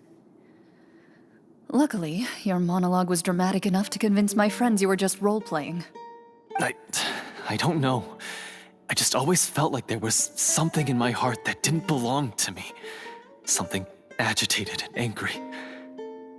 Who knows? Maybe it was my own anger all along. I could never really tell. The feelings about my father and the other Marashose hunters are real. It just wasn't fair. I was angry, bitter that no one remembered them or praised their accomplishments. I don't know when it started, but at some point, my anger came to completely consume me. At that point, I remembered the legend my father used to tell me. The one about the treasure. But if the treasure was all you cared about, why plant all those explosives? Wouldn't they just destroy the treasure and bury you along with it? I can't remember. My head is a mess. It felt like there was this voice telling me to eliminate the hunters, but now it's gone. From your description, I suspect you were dealing with a devorator. Devorator? Oh, your master... your father, I mean. Never talked about it? It was a kind of monster that was active several centuries ago. No, I've heard of it. I'm just not sure why you suddenly... Wait, it can't be. The seal! The seal? My family has served as Marashose hunters for many generations. But the title and swordsmanship weren't the only things passed down over our line. There was a seal as well. My father instructed me to always watch over that seal and maintain it regularly. He said it had been passed down over a truly ancient age, and protecting it was our clan's most important duty. But I neglected that duty after he died. I finally decided to come down and check on it one day, and that's where my memories become fuzzy. The devorator would be a formidable adversary for any mortal being, even ones as capable as the hunters. If you lacked the power to completely destroy it, you could easily fall prey to its influence and corruption. In light of this, some Marashose hunters chose to seal the devorator away, in the hopes that a permanent solution would come with the passage of time. I heard it has the power to amplify the obsessions and desires in people's hearts, to the point where they overtake you entirely. It would seem I'm not just lacking in skill with a blade, but in mental fortitude as well. And yet, you were able to retrieve 3 of the 4 keys. If I remember correctly, each was entrusted to a respected and capable hunter. How did you manage it? One of them belonged to my father. The second I stole from a different hunter. And the third... was one that I snatched while the person was on the way home from the tavern. I nearly died in that alley. I know just how strong you are. It's as clear as day to everyone in Fontaine. I observed you from dusk to dawn, but could never find any opportunity to sneak up on you. I never even saw you drink a single glass of liquor. The only way I could think to obtain that last key was to lure you here using your hobby, and then... Oh, I get it now. That monster, it wanted to bury you here alongside the treasure. I won't comment on anything else, but the script was good. Well, I did pour my heart and soul into it. The stories my father used to tell me about the glory of the heroic Marechaussee hunters and how they came to be forgotten. It's more than just a story. Huh? You're proud to be a hunter.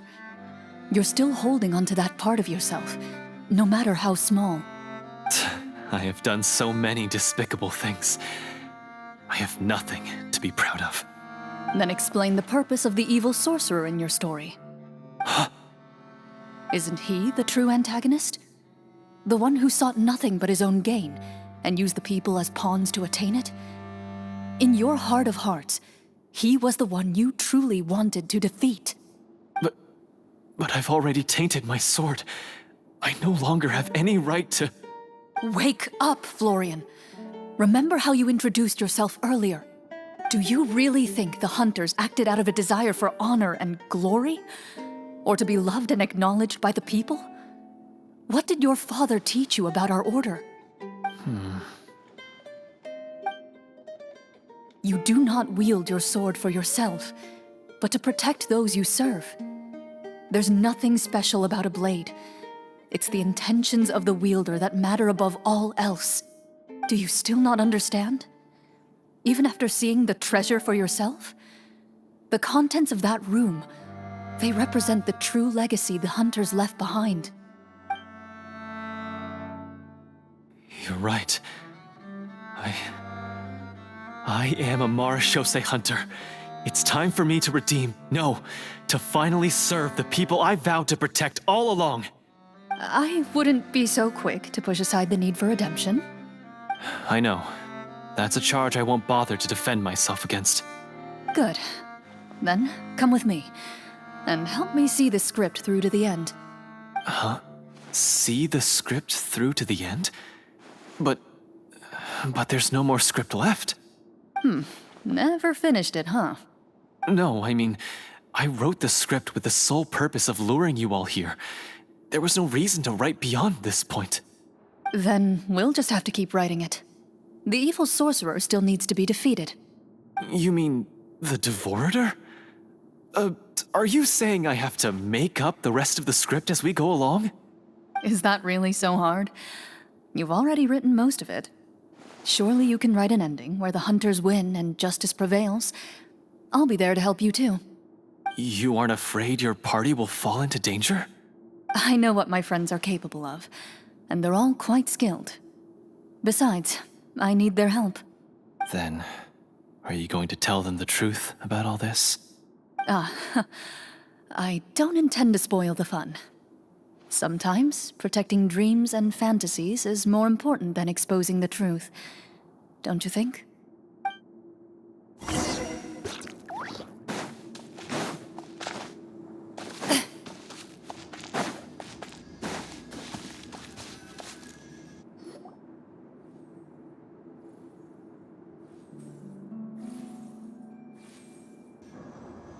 They're back! That took a while. Ahem! My fellow Marechaussee hunters, please forgive me, for I have sinned. Tone it down. Sorry. After crossing swords with you and witnessing your courage in battle, I've rediscovered my true self and regained my pride as a Marechaussee hunter. Oh, do I smell a redemption arc? I confess, I was brainwashed by the evil sorcerer. He asked me to lure you here so he could bury you in this cave. That little... Wait, you're saying all of that wasn't you, but the evil sorcerer? That's right. He's adept at manipulating the hearts and minds of the people. I fell under his influence because I did not possess a strong enough sense of will. And how are you going to prove that you're a changed man? We're not going to fall for the same trap twice. To be perfectly honest, I only came to my senses after seeing the treasure. It reminded me of my father's past teachings. The treasure was actually... The names of all the Marechaussee hunters from ages past and their weapons? Wait, you already know? Of course. Don't underestimate a veteran role player's exploration skills. Oh, wait, I mean Marechaussee hunter Navia's exploration skills. We just finished reading through the content of the stone tablet. That tablet recorded the lives of some fascinating people. For example, this Marechaussee hunter called Est.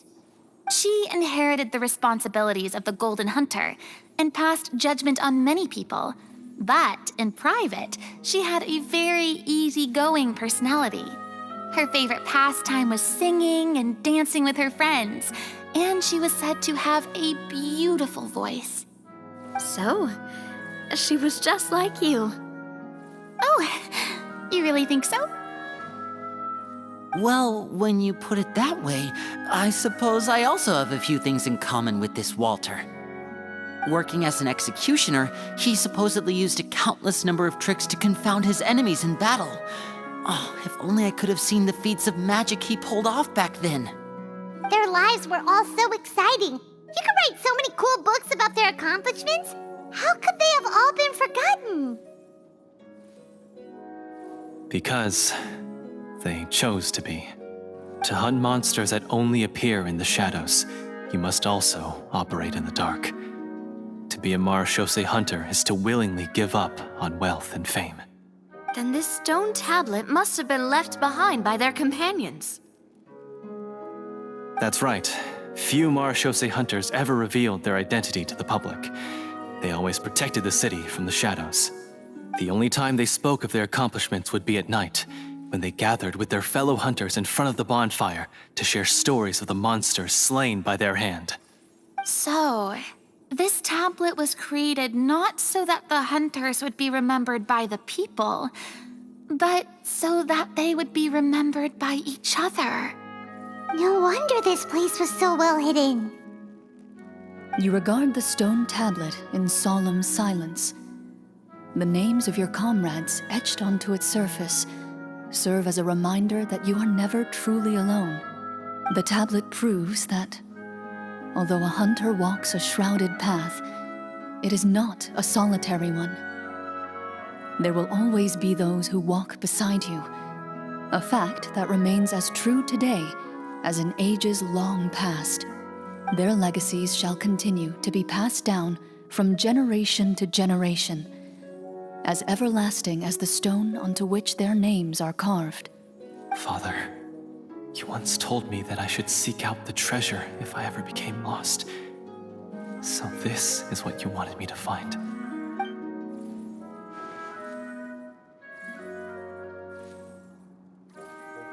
Thank you, my friend. You are very kind. I implore you, everyone, please give me a chance to make up for all I've done. Allow me to fight alongside you and defeat the evil sorcerer that threatens the peace and prosperity of everyone in this kingdom. Well, I say we let you join. Sounds good to me too. Everyone makes mistakes. What matters is what you do to make up for them. I have no objections, but... Mr. Florian, do you even know how to defeat the evil sorcerer? When he took over my mind, I gained some insight into his thoughts. Every time I thought of the treasure, he reacted with a strong sense of fear. Huh? He's afraid of the treasure? But there's nothing here except some broken weapons and the stone tablet. What if the secret's hidden inside these weapons? GM, permission to investigate.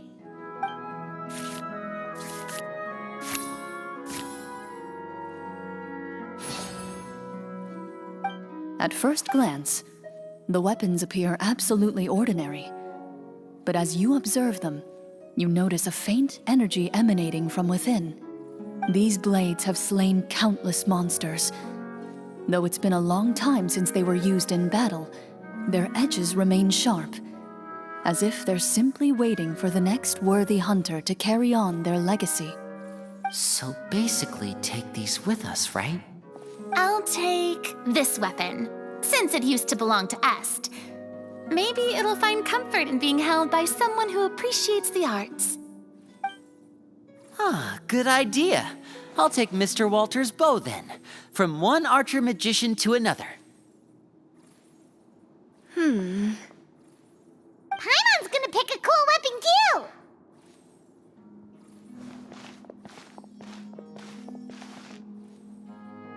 As you grip your weapons, you can almost feel the will of past hunters coursing through your being. It's a feeling of courage, determination, a silent vow passed down from generation to generation that says, eradicate the monsters, no matter the cost.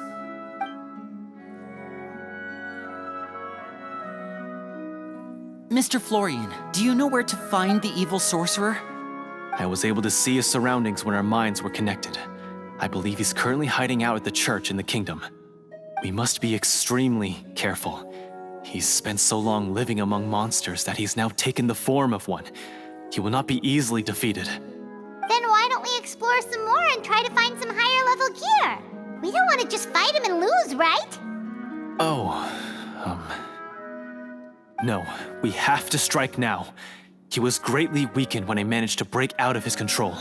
If we let him rest, he might have time to escape. I agree with Mr. Florian. We've got to act while we have the advantage. Don't forget, the people of the capital are counting on us. Yeah, now that we've got a plan, there's no point in waiting. The longer this drags on, the worse it will be for everybody. Yes, that's what's called... Yes, that's exactly right. Alright, you've persuaded Paimon. Mr. Florian, please lead the way. Of course. Follow me. He had to set up so many scenes today, and now he has to join in for this last part. I really don't envy his job. Finally, you decide to slay the evil sorcerer and bring peace back to the kingdom once and for all. As you walk away, you feel the gaze of the stone tablet at your back, as if all the hunters of the past are wishing you success in the battle ahead and awaiting your triumphant return.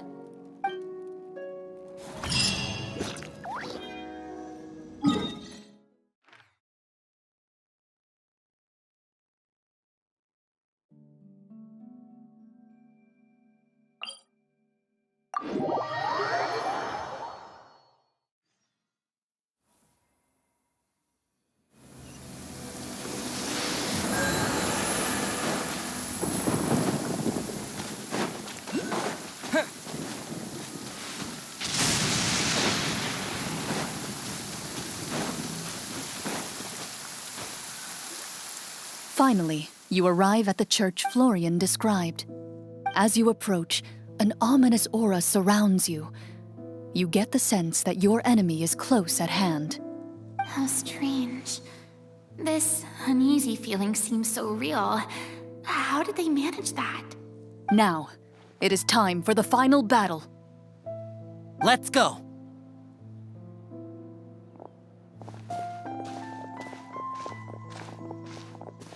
Florian, wait. What's wrong? I think you should wait outside. You've already been corrupted by the Devorator once. It could easily re-enter your mind and take control of your body. I don't think it's a good idea for you to be this close. If it corrupts you again, it's possible you might take on a new form entirely. That's exactly why I have to go. Why I should be at the very front. You mean... Yes. I intend to lure it into my body. That's too risky. If things get out of hand, I might have to kill you. Do you understand how dangerous this is? I understand, but if I do this, you'll have a clear and visible target. The Devorator will have a hard time passing up a chance to enter a body it knows how to control. You won't have to worry about any of your friends being taken over. You're not like me, Miss Chlorinde. You're a just and powerful Marechaussee hunter. The monster broke free due to my error. It's only right that I shoulder the responsibility for its destruction. This is something that I have to do. Consider it a duel to restore my honor. My only request is that you give it your all. I understand. Then, as a champion duelist, I hereby accept your request for a duel, and extend to you my most sincere regards. Thank you. The battle is now upon us. Let the Devorator once again tremble under the blade of the Marechaussee hunters.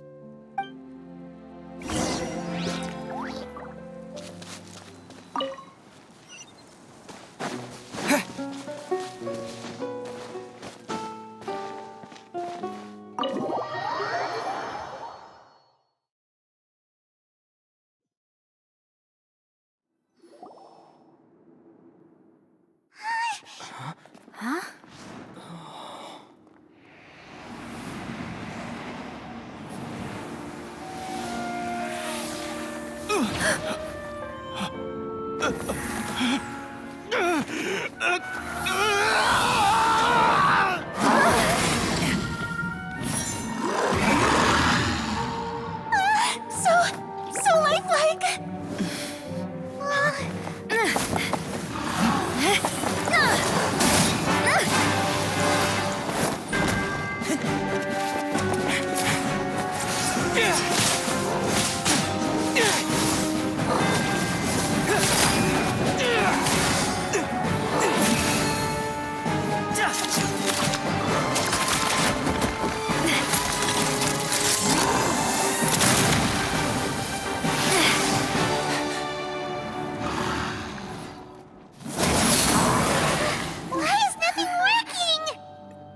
This foe is not invincible. You hold the treasure, the power to defeat it, in your own 2 hands. The treasure? You mean... The names! It's the Marechaussee hunters' names! How are we supposed to... You forget, Paimon? There's still one skill we saved until the very end. Hunters fight not for fame, but to aid the people whenever they are summoned. Walter the Marechaussee Hunter, master of 1,000 tricks, executioner of the Phantom Hunters, I call for aid! Est, the Marechaussee hunter, inheritor of Cassiodor's will, judge of the Shadow Hunters. Answer my call!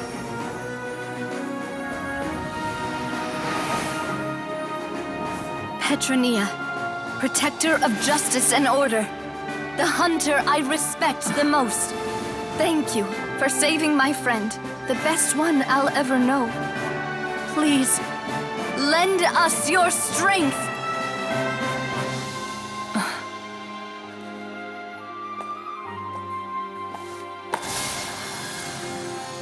We have come to answer your summons.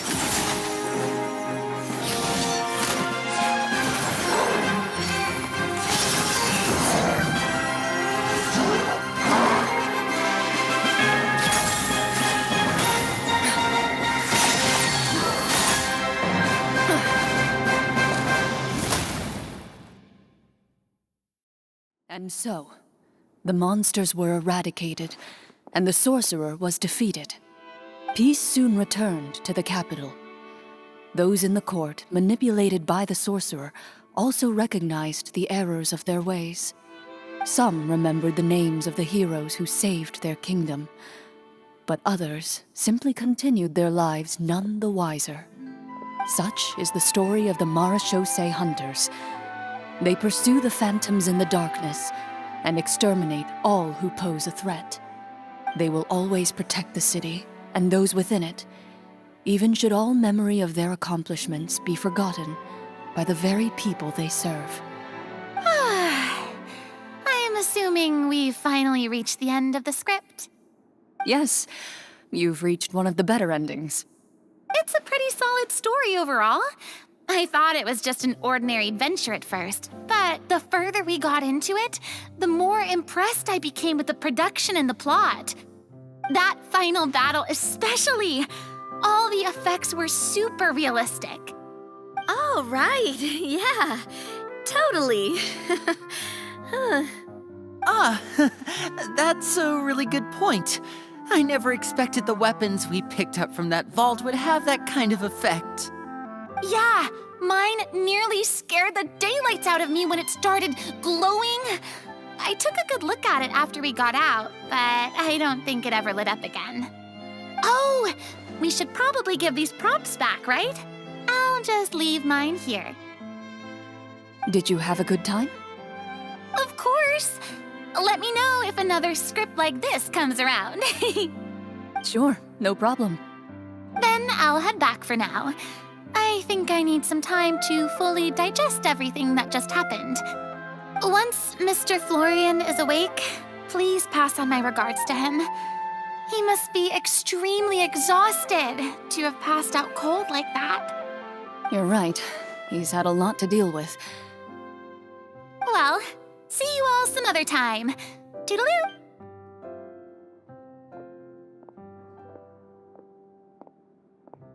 Okay, so, can I ask now, I think it should be fine, yeah.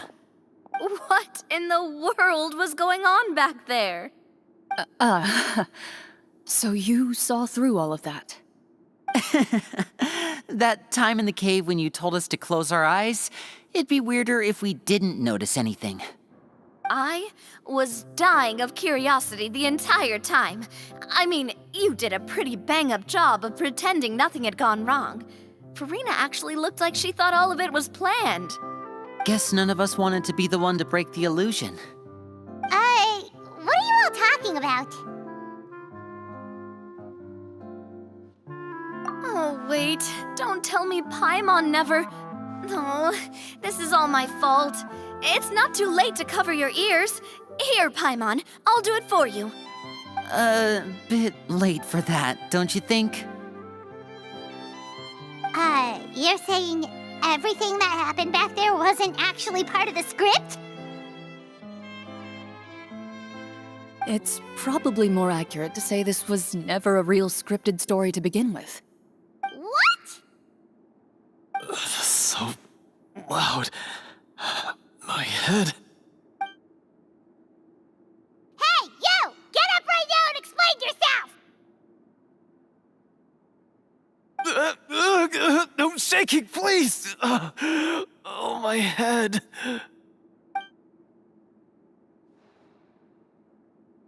Did Paimon just hear that right? You guys made up that whole last part on the spot? It's not nice to lie to people, but Paimon's got to admit, that was a really good story, Florian. Oh, and nice improvisation, Chlorinde! Yeah, it was like watching a magician improvise a spectacular magic trick after forgetting an important prop. If Paimon knew something was wrong with that vault, she would have floated straight in the opposite direction. Everything was under control. As if you've ever described a situation as being out of control. I'm pretty sure any situation you consider to be easy to handle would scare a reasonable person half to death. Guess I'm just used to it. You must run into a lot of unexpected situations then. That explains why you're so good at coming up with things on the spot.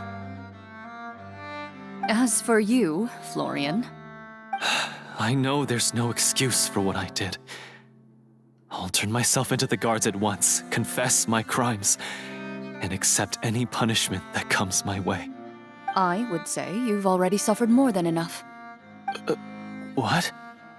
You may have been blinded by fame and fortune in the beginning, but your actions during the final battle had proven you to be a true Marechaussee hunter. You'll be far more used to the city above ground than below. Your job as a hunter is more important. But...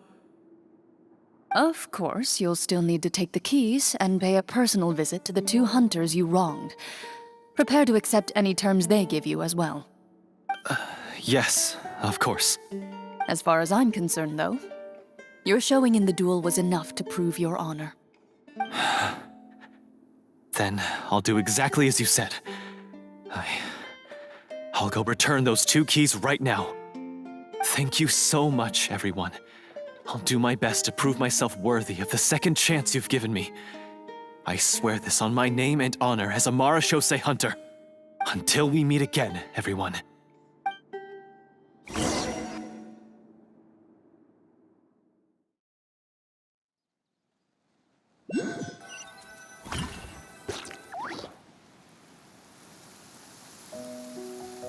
Speaking of Marashose hunters, what should we do about the treasure in that cave? Leave it be. Are you sure? We could show it to people, make it so that the hunters are remembered. Don't you want that? No. Every name on that tablet made the same choice. All hunters know what the path entails. I am no exception. My identity as a Marashose hunter is not something I need people to remember. I wish only to be recognized as a champion duelist. Nothing more. That's certainly very different from the path of a magician. Still, I admire your decision. Wait, I just remembered something. If there were no special effects involved, why did our weapons begin to glow during the battle? That's because the Marashose hunters of ages past would often imbue their weapons with special enchantments to suppress the monsters. Whenever a monster was nearby, their weapons would start to glow.